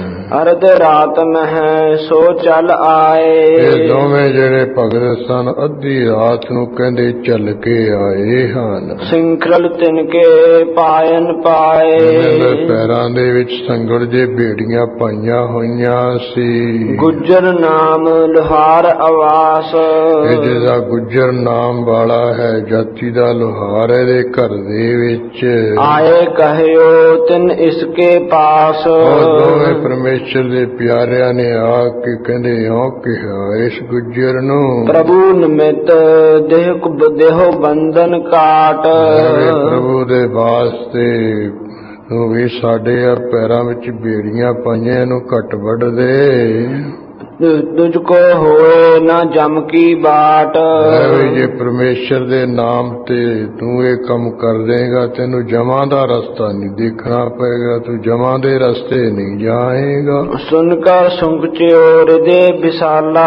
ਇਸ ਤਰ੍ਹਾਂ ਉਹਨਾਂ ਦੇ ਪੈਰਾਂ ਵਿੱਚ ਬੇੜੀਆਂ ਪਾਈਆਂ ਤੇ ਸੁਣ ਕੇ ਬਹੁਤ ਸੰਗੜਿਆ, ਸੰਕੋਚ ਕਰਨ ਲੱਗਿਆ ਵੀ ਇਹ ਹੁਣ ਕਿਵੇਂ ਕਰੀਏ। ਜਿਹ ਮੁਝ ਜਾਨ ਲੇਹ ਮਹਿ ਪਾਲਾ। ਜੇ ਮੈਂ ਇਹਨਾਂ ਦੀਆਂ ਹੁਣ ਪੈਰਾਂ ਦੀਆਂ ਬੇੜੀਆਂ ਜੀਆਂ ਕੱਢਦੀਆਂ ਇੱਥੋਂ ਦਾ ਰਾਜਾ ਜਾਣ ਲੈ ਵੀ ਇਹਨੇ ਰਾਤ ਨੂੰ ਬੇੜੀਆਂ ਕੱਟੀਆਂ ਹਨ। ਗਹਿ ਲਹੇ ਸਗਰੋ ਪਰਵਾਰਾ। ਮੈਨੂੰ ਤਾਂ ਪਕੜਨਾ ਹੀ ਪੈਣਾ, ਕਹਿੰਦੇ ਸਾਰੇ ਪਰਿਵਾਰ ਨੂੰ ਉਹ ਪਕੜ ਲਏਗਾ, ਨੂੜ ਲਏਗਾ, ਬੰਨ ਲਵੇਗਾ। ਜ਼ਾਲਮ ਵੱਡੋ ਕਰਾਵਹਿ ਮਾਰਾ। ਜਿਹੜਾ ਪਾਤਸ਼ਾਹ ਬੜਾ ਜ਼ਾਲਮੀ ਹੈ, ਬੜੀ ਤਕੜੀ ਮਾਰ ਕਰਾਏਗਾ। ਤਰਾਸ ਪਾਏ ਕਰ ਬਹੁਰ ਵਿਚਾਰਾ। ਡਰ ਪੈ ਜਾ ਪਾ ਕੇ ਫਿਰ ਅਖੀਰੀ ਇਸਨੇ ਸੋਚਿਆ ਵਿਚਾਰਿਆ ਹੈ। ਗੁਰੂ ਮੁਝ ਪ੍ਰਤ ਉਪਦੇਸ਼ ਉਚਾਰਾ। ਗੁਰੂ ਅੰਗਦ ਸਾਹਿਬ ਦੀ ਹਜ਼ੂਰੀ ਵਿੱਚ ਮੈਂ ਉਪਦੇਸ਼ ਲੈਣ ਗਿਆ ਸੀ ਤੇ ਗੁਰੂ ਮਹਾਰਾਜ ਨੇ ਮੇਰੇ ਤਾਂ ਇਹ ਉਪਦੇਸ਼ ਦਿੱਤਾ ਸੀ, ਉਹ ਕਿਹਾ ਸੀ ਪ੍ਰਭੂ ਨਿਮਿਤ ਕਾਰਜ ਕਰ ਦੀਜੈ। ਪਰਮੇਸ਼ਰ ਦੇ ਵਾਸਤੇ ਵੀ ਜਿਹੜਾ ਕੰਮ ਹੈ ਉਹ ਕਰ ਦਿਆ ਕਰ, ਜਾਨੀ ਪਰਮੇਸ਼ਰ ਦੀ ਪ੍ਰਸੰਨਤਾ ਲੈਣ ਲਈ ਜੋ ਵੀ ਚੰਗਾ ਕੰਮ ਹੈ ਤੂੰ ਕਰ ਦਿਆ ਕਰ। ਨਹੀਂ ਵਿਲੰਬ ਕਿਸੀ ਵਿਦ ਕੀਜੈ। ਪਰਮੇਸ਼ਰ ਦਾ ਕੋਈ ਵਾਸਤਾ ਪਾਵੇ ਉਹ ਕੰਮ ਕਰਨ ਵਿੱਚ ਤੂੰ ਦੇਰੀ ਨਹੀਂ ਕਰਨੀ। ਸੋ ਨਹਿ ਛੋਡਾ ਹੋਏ ਸੋ ਹੋਏ। ਗੁਰੂ ਅੰਗਦ ਸਾਹਿਬ ਜੀ ਨੇ ਮੈਨੂੰ ਉਪਦੇਸ਼ ਦਿੱਤਾ ਵੀ ਪ੍ਰਭੂ ਦੀ ਪ੍ਰਸੰਨਤਾ ਵਾਸਤੇ ਦੇਰੀ ਨਹੀਂ ਕਰਨੀ, ਛੇਤੀ ਕਰਨਾ ਹੈ। ਕਹਿੰਦੇ ਉਹ ਨਹੀਂ ਹੁਣ ਮੈਂ ਬਚਨ ਛੱਡਣਾ, ਜੋ ਹੁੰਦਾ ਹੋਵੇ। ਸੰਤ ਕਹੇ ਲੋਕਨ ਸੁਖ ਦੋਏ। ਕਹਿੰਦੇ ਆ ਵੀ ਜਿਹੜੇ ਸਾਧੂ ਸੰਤ ਬਚਨ ਕਹਿੰਦੇ ਉਹਨਾਂ ਨੂੰ ਜਿਹੜਾ ਕੋਈ ਬਣ ਲੈਂਦਾ ਉਹਨੂੰ ਦੋਹਾਂ ਲੋਕਾਂ ਵਿੱਚ ਸੁਖ ਹੁੰਦਾ ਹੈ। ਇਹ ਵਿਚਾਰ ਕਰ ਬਿਲਮ ਨਾ ਕੀਨ। ਇਸ ਤਰ੍ਹਾਂ ਦੀ ਵਿਚਾਰ ਕਰਕੇ ਗੁੱਜਰ ਨੇ ਕਹਿੰਦੇ ਕੋਈ ਦੇਰੀ ਨਹੀਂ ਕੀਤੀ, ਢਿੱਲ ਨਹੀਂ ਕੀਤੀ। ਉੱਠ ਤਤਕਾਲ ਕਾਟ ਕਰ ਦੀਨ। ਛੇਤੀ ਉੱਠਿਆ ਹੈ ਛਾਲ ਮਾਰ ਕੇ, ਇਸੇ ਤਰ੍ਹਾਂ ਪੈਰਾਂ ਦੀਆਂ ਬੇੜੀਆਂ ਜੀ ਵੱਢ ਟੁੱਟ ਦੀਆਂ ਕੱਟ ਦਿੱਤੀਆਂ। ਆਸਿਖ ਦੇਤ ਗਏ ਨਿਜ ਦੇਸ਼। ਲੈ ਬਈ ਤੈਨੂੰ ਜਮਾਂ ਦਾ ਰਸਤਾ ਨਾ ਵੇਖਣਾ ਪਏ, ਆਸ਼ੀਰਵਾਦਾਂ ਦਿੰਦੇ ਹੋ ਪਰਮੇਸ਼ਰ ਦੇ ਭਗਤ ਆਪਣੇ ਥਾਂ ਟਿਕਾਣੇ ਚਲੇ ਗਏ। ਉਪਜੋ ਇਸਕੇ ਗਿਆਨ ਵਿਸ਼ੇਸ਼। ਆਸ਼ੀਰਵਾਦ ਦੇਣ ਨਾਲ ਹੀ ਭਗਤਾਂ ਦੇ ਹਿਰਦੇ ਵਿੱਚ ਇਹਦੇ ਕਹਿੰਦੇ ਬ੍ਰਹਮ ਗਿਆਨ ਪੈਦਾ ਹੋਇਆ ਹੈ। ਇੱਕ ਨਾਈ ਝਿੰਗਾ ਚੱਲ ਆਇਓ। ਇਹਦਾ ਘਰੇ ਕਹਿੰਦੇ ਜਪਜੀ ਦੇ ਪਾਠ ਕਰਦਿਆਂ ਗੁਰੂ ਅੰਗਦ ਸਾਹਿਬ ਦੇ ਬਚਨ ਕਮਾਉਂਦਿਆਂ ਹੀ ਉਧਾਰ ਹੋ ਗਿਆ। ਇੱਕ ਕਹਿੰਦੇ ਝਿੰਗਾ ਨਾਮ ਦਾ ਪੁਰਸ਼ ਜਿਹੜਾ ਨਾਈਆਂ ਵਿੱਚੋਂ ਰਾਜਿਆਂ ਵਿੱਚੋਂ ਸੀ, ਉਹ ਚੱਲ ਕੇ ਆਇਆ ਸਤਿਗੁਰੂ ਦੀ ਹਜ਼ੂਰੀ। ਸ੍ਰੀ ਅੰਗਦ ਪਗ ਸੀਸ ਨਿਵਾਇਓ। ਅਨੁਸਾਰ ਗੁਰੂ ਅੰਗਦ ਸਾਹਿਬ ਜੀ ਦੇ ਚਰਨਾਂ ਤੇ ਝਿੰਗੇ ਨੇ ਸੀਸ ਨਵਾਇਆ ਹੈ। ਬੈਠ ਗਇਓ ਢਿਗ ਸਿੱਖ ਗਨ ਹੇਰੇ। ਗੁਰੂ ਮਹਾਰਾਜ ਦੀ ਹਜ਼ੂਰੀ ਵਿੱਚ ਬੈਠ ਗਿਆ। ਨਿਗਾਹ ਮਾਰ ਕੇ ਦੇਖਿਆ ਵੀ ਬੜੇ ਸਿੱਖ ਸੇਵਕ ਹਨ। ਕਰਹਿ ਪਰਸ ਪਰ ਸੇਵਕ ਨੇਰੇ। ਦੇਖ ਰਿਹਾ ਵੀ ਆਪੋ ਵਿੱਚ ਹੀ ਰਲ ਮਿਲ ਕੇ ਬੜੀਏ ਸੇਵਾ ਸਤਿਗੁਰੂ ਦੇ ਘਰ ਦੀ ਕਰਾ ਰਹੇ। ਤਿੰਨ ਮਹਿ ਮਿਲੋ ਸੇਵਾ ਕਹ ਲਾਗਿਓ। ਗੁਰਸਿੱਖਾਂ ਵਿੱਚ ਹੀ ਮਿਲ ਜੁੜ ਕੇ ਝਿੰਗਾ ਨਾਈ ਵੀ ਸੇਵਾ ਵਿੱਚ ਲੱਗ ਗਿਆ, ਜੁੜ ਗਿਆ। ਭਲੀ ਜਾਣਕਾਰ ਔਰ ਅਨੁਰਾਗਿਓ। ਗੁਰੂ ਘਰ ਦੀ ਸੇਵਾ ਕਰਨੀ ਬੜੀ ਚੰਗੀ ਹੁੰਦੀ ਆ, ਜਾਣ ਕੇ ਬੜਾ ਪ੍ਰੇਮੀ ਹੋ ਗਿਆ ਸੇਵਾ ਕਰਨ ਵਾਲਾ। ਬੈਠ ਤਪਤ ਰਹਿਓ ਕਰਵਾਏ ਇਸ਼ਨਾਨ। ਸੌਤਾ ਨਹੀਂ ਜਾਂਦਾ ਕਦੇ। ਤਪਤ ਨੀਰ ਕਰਵਾਏ ਇਸ਼ਨਾਨ। ਜਿਹੜੇ ਕੋਈ ਬੁੱਢੇ ਠੇਰੇ ਆ ਜਾਂ ਰੋਗੀ ਆ, ਉਹਨਾਂ ਨੂੰ ਤੱਤਾ ਪਾਣੀ ਕਰਕੇ ਇਸ਼ਨਾਨ ਕਰਵਾ ਦਿੰਦਾ ਹੈ। ਵਸਤਰ ਪਖਾਰ ਹੈ ਮਲ ਕਰ ਹਾਨ। ਇਸ ਤਰ੍ਹਾਂ ਬਿਰਦਾਂ ਦੇ ਕਹਿੰਦੇ ਵਸਤਰ ਧੋ ਦਿੰਦਾ ਹੈ, ਮੈਲ ਨਾਸ਼ ਕਰ ਦਿੰਦਾ ਹੈ। ਚਰਨ ਚਾਪ ਹਾਂਕਤ ਹੈ ਬਾਇਓ। ਜਿਹੜੇ ਕੋਈ ਸਫ਼ਰ ਕਰਕੇ ਆਏ ਉਹਨਾਂ ਦੀ ਮੁੱਠੀ ਚਾਪੀ ਕਰ ਦਿੰਦਾ ਹੈ। ਤੇ ਇਸ ਤਰ੍ਹਾਂ ਕੋਈ ਇਹ ਗਰਮੀ ਦੀ ਮੌਸਮ ਵਿੱਚ ਮੁੜਕ ਆਇਆ ਤੇ ਹਵਾ ਚੱਲ ਦਿੰਦਾ, ਪੱਖਾ ਚੱਲ ਦਿੰਦਾ ਹੈ। ਬਾਸਨ ਧੋਵੈ ਮਾਂਜ ਬਣਾਇਓ। ਇਸ ਤਰ੍ਹਾਂ ਕਹਿੰਦੇ ਬਾਂਝ ਸਵਾਰ ਕੇ ਭਾਂਡੇ ਤੇ ਇਸ ਤਰ੍ਹਾਂ ਉਹਨਾਂ ਨੂੰ ਧੋ ਦਿੰਦਾ ਸੁੱਚੇ ਜਲ ਨਾਲ। ਕਬ ਕਬ ਗੁਰ ਕੀ ਸੇਵਾ ਪਾਏ। ਕਰੇ ਝਿੰਗੇ ਨਾਈ ਨੂੰ ਗੁਰੂ ਕੀ, ਗੁਰੂ ਅੰਗਦ ਸਾਹਿਬ ਦੀ ਵੀ ਸੇਵਾ ਪ੍ਰਾਪਤ ਹੋ ਜਾਂਦੀ ਹੈ। ਮਹਾ ਪ੍ਰੇਮ ਤੇ ਕਰਹਿ ਬਣਾਏ। ਜਿਹੜੀ ਪ੍ਰੇਮ ਸੇਵਾ ਤਾਂ ਬਣਾ ਸਵਾਰ ਕੇ ਬੜੇ ਪ੍ਰੇਮ ਨਾਲ ਹੀ ਇਹ ਕਰਦਾ ਹੈ। ਇੱਕ ਦਿਨ ਸ੍ਰੀ ਅੰਗਦ ਕੇ ਪਾਸ। ਇੱਕ ਦਿਨ ਦੀ ਗੱਲ ਹੈ, ਸਤਿਗੁਰੂ ਅੰਗਦ ਸਾਹਿਬ ਮਹਾਰਾਜ ਦੇ ਪਾਸ ਹਜ਼ੂਰੀ ਵਿੱਚ ਹੱਥ ਜੋੜ ਕੀਨੀ ਅਰਦਾਸ। ਝਿੰਗੇ ਨਾਈ ਗੁਰਸਿੱਖ ਨੇ ਹੱਥ ਜੋੜ ਕੇ ਅਰਦਾਸ ਬੇਨਤੀ ਕੀਤੀ ਹੈ। ਸ੍ਰੀ ਸਤਿਗੁਰ ਮੁਝ ਦੇਹ ਉਪਦੇਸ਼। ਅੰਗਦ ਸਾਹਿਬ ਮਹਾਰਾਜ ਜੀ ਮੈਨੂੰ ਵੀ ਗਰੀਬ ਨੂੰ ਉਪਦੇਸ਼ ਦੇ ਦੇਵੋ। ਜਿਸ ਦੇ ਮਿਟੈ ਕਲੇਸ਼ ਅਸ਼ੇਸ਼। ਜਿਸ ਉਪਦੇਸ਼ ਦੇ ਕਾਨੂੰਨ ਨਾਲ ਮਾਰਾ ਮੇਰੇ ਸਾਰੇ ਝਗੜੇ ਝਾਂਜੇ ਦੁੱਖ ਕਲੇਸ਼ ਮਿਟ ਜਾਣ। ਸੁਨ ਸ੍ਰੀ ਗੁਰ ਤੇ ਤਬ ਫੁਰਮਾਇਓ। ਮਹਾਰਾ ਇਹਨਾਂ ਨੇ ਸੁਣ ਕੇ ਤਦੋਂ ਮੁਖੋਂ ਇਸ ਤਰ੍ਹਾਂ ਇਸ ਨੂੰ ਕਿਹਾ। ਗੁਰੂ ਗੋਰ ਮਹਿ ਜੋ ਚੱਲ ਆਇਓ। ਵੀ ਚੰਗੇ ਜੋ ਗੁਰੂ ਕੀ ਆਗਿਆ ਰੂਪੀ ਕਬਰ ਵਿੱਚ ਚੱਲ ਕੇ ਆ ਗਿਆ, ਗੁਰੂ ਕੀ ਆਗਿਆ ਵਿੱਚ ਰਹਿਣ ਲੱਗ ਪਿਆ ਹੈ। ਹੋਏ ਮੁਰੀਦ ਮੁਰਦੇ ਮਨਿੰਦ। ਜਿਹੜਾ ਗੁਰੂ ਕਾ ਮੁਰੀਦ ਕਹਿੰਦੇ ਹੋਵੇ ਮੁਰਦੇ ਦੇ ਤੁਲ। ਅੰਗ ਨਾ ਕੋ ਹਾਲਤ ਬਿਨ ਜਿੰਦ। ਜਿਹੜਾ ਮੁਰਦਾ ਹੈ ਕਹਿੰਦੇ ਬਿਨਾ ਜਿੰਦ ਤੋਂ ਹੋਣ ਕਰਕੇ ਉਹਦਾ ਸਰੀਰ ਦਾ ਕੋਈ ਅੰਗ ਨਹੀਂ ਹਿਲਦਾ ਹੁੰਦਾ ਹੈ। ਤਿਮ ਮੁਰੀਦ ਆਦਿਕ ਹੰਕਾਰਾ। ਇਸ ਤਰ੍ਹਾਂ ਵੀ ਜਿਹੜਾ ਕਾ ਗੁਰੂ ਕਾ ਸੇਵਕ ਬਣ ਗਿਆ, ਉਹਦੇ ਅੰਦਰ ਵੀ ਜਿਹੜਾ ਹੰਕਾਰ ਆਉਣਾ, ਹੰਕਾਰ ਕਰਕੇ ਫੂਫਾਂਜੀ ਕਰਨੀ ਇਹ ਨਾ ਹੋਵੇ। ਤਿਆਗ ਦੇਤ ਇਹ ਸਕਲ ਵਿਕਾਰਾ। ਸਾਰੇ ਕਹਿੰਦੇ ਵਿਕਾਰ ਹੈ, ਨਿਕੰਮੇ ਕੰਮ ਹੈ। ਹੰਕਾਰ ਕਰਨਾ, ਈਰਖਾ ਕਰਨੀ, ਇਹਨੂੰ ਛੱਡ ਦਿੰਦਾ ਜੋ ਗੁਰੂ ਕੀ ਆਗਿਆ ਵਿੱਚ ਰਹਿਣ ਵਾਲਾ। ਗੁਰੂ ਗੋਰ ਮਹਿ ਜਾਏ ਸਮਾਏ। ਜਿਹੜਾ ਗੁਰੂ ਕੀ ਆਗਿਆ ਰੂਪੀ ਕਹਿੰਦੇ ਗੋਰ ਦੇ ਵਿੱਚ ਕਬਰ ਵਿੱਚ ਸਮਾ ਰਹਿੰਦਾ, ਗੁਰੂ ਕੀ ਆਗਿਆ ਵਿੱਚ ਰਹਿੰਦਾ ਹੈ। ਹੋਏ ਮੁਰੀਦ ਮੁਰਦਾ ਜਿਸ ਪਾਏ। ਇਸ ਤਰ੍ਹਾਂ ਤਰ੍ਹਾਂ ਕਹਿੰਦੇ ਉਹ ਕਬਰ ਵਿੱਚ ਮੁਰਦਾ ਪਿਆ ਹੁੰਦਾ, ਇਸ ਤਰ੍ਹਾਂ ਗੁਰੂ ਕਾ ਹੀ ਮੁਰੀਦ ਹੋ ਜਾਏ, ਗੁਰੂ ਕਾ ਹੀ ਬਣ ਜਾਏ, ਇਧਰ ਨਾ ਹੋਵੇ। ਦੇਖ ਜਾਤ ਆਪਣੀ ਭਾਸੈਨ, ਕਹਿੰਦੇ ਤੂੰ ਝਾਤੀ ਮਾਰ ਕੇ ਦੇਖ, ਤੇਰੀ ਜਾਤ ਦੇ ਵਿੱਚ ਸੈਨ ਭਗਤ ਹੋਇਆ ਹੈ। ਕਰੀ ਸੇਵ ਸੰਤਨ ਕੀ ਰੈਨ, ਰਾਤ ਦੇ ਸਮੇਂ ਕਹਿੰਦੇ ਸਿਮਰਨ ਵਾਲੇ ਸੰਤਾਂ ਦੀ ਸੇਵਾ ਕੀਤੀ ਸੀ। ਪ੍ਰੇਮ ਪਰਖ ਕਰ ਸ੍ਰੀ ਭਗਵਾਨ, ਉਹ ਜਿਹੜਾ ਸੁਭਾਏ ਮਾਨ ਖਟ ਭਗਵਾਨ ਪਰਮੇਸ਼ਰ ਹੈ, ਉਹਦਾ ਪ੍ਰੇਮ ਪਰਖ ਕੇ ਬਨੇ ਸੈਨ ਕੇ ਰੂਪ ਸੁਜਾਨ। ਸੁਗੜ ਸੁਜਾਨ ਵਾਹਿਗੁਰੂ ਕਹਿੰਦੇ ਸੈਨ ਦਾ ਸਰੂਪ ਬਣ ਗਏ। ਸੈਨ ਭਗਤ ਬਣ ਕੇ ਰਾਜੇ ਦੇ ਕੋਲ ਚਲੇ ਗਏ, ਉਹਦੀ ਮਾਲਸ਼ ਕਰਨ ਲੱਗ ਪਏ ਸਨ। ਇਹਦੇ ਥਾਂ ਰਾਣੇ ਕੋ ਇਸ ਰੀਤ ਰਿਝਾਇਓ, ਰਾਤ ਦੇ ਸਮੇਂ ਮਾਲਸ਼ ਕਰਕੇ ਰਾਜੇ ਨੂੰ ਇਸ ਤਰ੍ਹਾਂ ਖੁਸ਼ ਕਰ ਲਿਆ। ਬਖਸ਼ੀ ਤਬ ਕਵਾਏ ਹੁਲਸਾਇਓ, ਫਿਰ ਉਹ ਸੈਨ ਨੂੰ ਕਹਿੰਦੇ ਉਹਨੇ ਖੁਸ਼ ਹੋ ਕੇ ਆਪਣੀ ਪੁਸ਼ਾਕ ਲਾ ਕੇ ਦੇ ਦਿੱਤੀ, ਨਾਲੇ ਅੱਧਾ ਰਾਜ ਭਾਗ ਦੇ ਦਿੱਤਾ। ਤਿਸਕੇ ਸਮ ਸੰਤਨ ਕੀ ਸੇਵਾ, ਕਹਿੰਦੇ ਵੇ ਸੈਨ ਭਗਤ ਵਾਂਗ ਤੂੰ ਵੀ ਆਏ ਗਏ ਸਿਮਰਨ ਵਾਲਿਆਂ ਦੀ ਸੇਵਾ ਕਰਦਾ ਰਿਹਾ ਕਰ। ਕਰੋ ਸਦਾ ਰੀਜਹਿ ਗੁਰਦੇਵ, ਹਮੇਸ਼ਾ ਤੂੰ ਕਰਦਾ ਰਿਹਾ ਕਰ, ਪਰਮੇਸ਼ਰ ਤੇਰੇ ਤੇ ਵੀ ਪ੍ਰਸੰਨ ਹੋ ਜਾਏਗਾ। ਸੁਣ ਉਪਦੇਸ਼ ਕਮਾਵਨ ਕੀਨ, ਇਸ ਤਰ੍ਹਾਂ ਗੁਰੂ ਅੰਗਦ ਸਾਹਿਬ ਜੀ ਤੋਂ ਉਪਦੇਸ਼ ਸੁਣ ਕੇ ਚੰਗੇ ਨਾਈ ਨੇ ਵੀ ਕਮਾਣਾ ਕੀਤਾ। ਧਰਿਓ ਪ੍ਰੇਮ ਸਿੱਖੀ ਪਦ ਲੀਨ, ਇਸ ਤਰ੍ਹਾਂ ਪ੍ਰੇਮ ਧਾਰਿਆ ਤੇ ਸਿੱਖੀ ਦਾ ਅਹੁਦਾ ਲੈ ਲਿਆ, ਗੁਰੂ ਕਾ ਸਿੱਖ ਬਣ ਗਿਆ ਪੂਰਾ ਮੁਕੰਮਲ। ਸਭ ਕੁਟੰਬ ਕੋ ਭਇਓ ਉਦਾਰ, ਕਹਿੰਦੇ ਸਾਰੇ ਪਰਿਵਾਰ ਦਾ ਟੱਬਰ ਟੀਰਵਾ ਵੀ ਉਧਾਰ ਹੋ ਗਿਆ।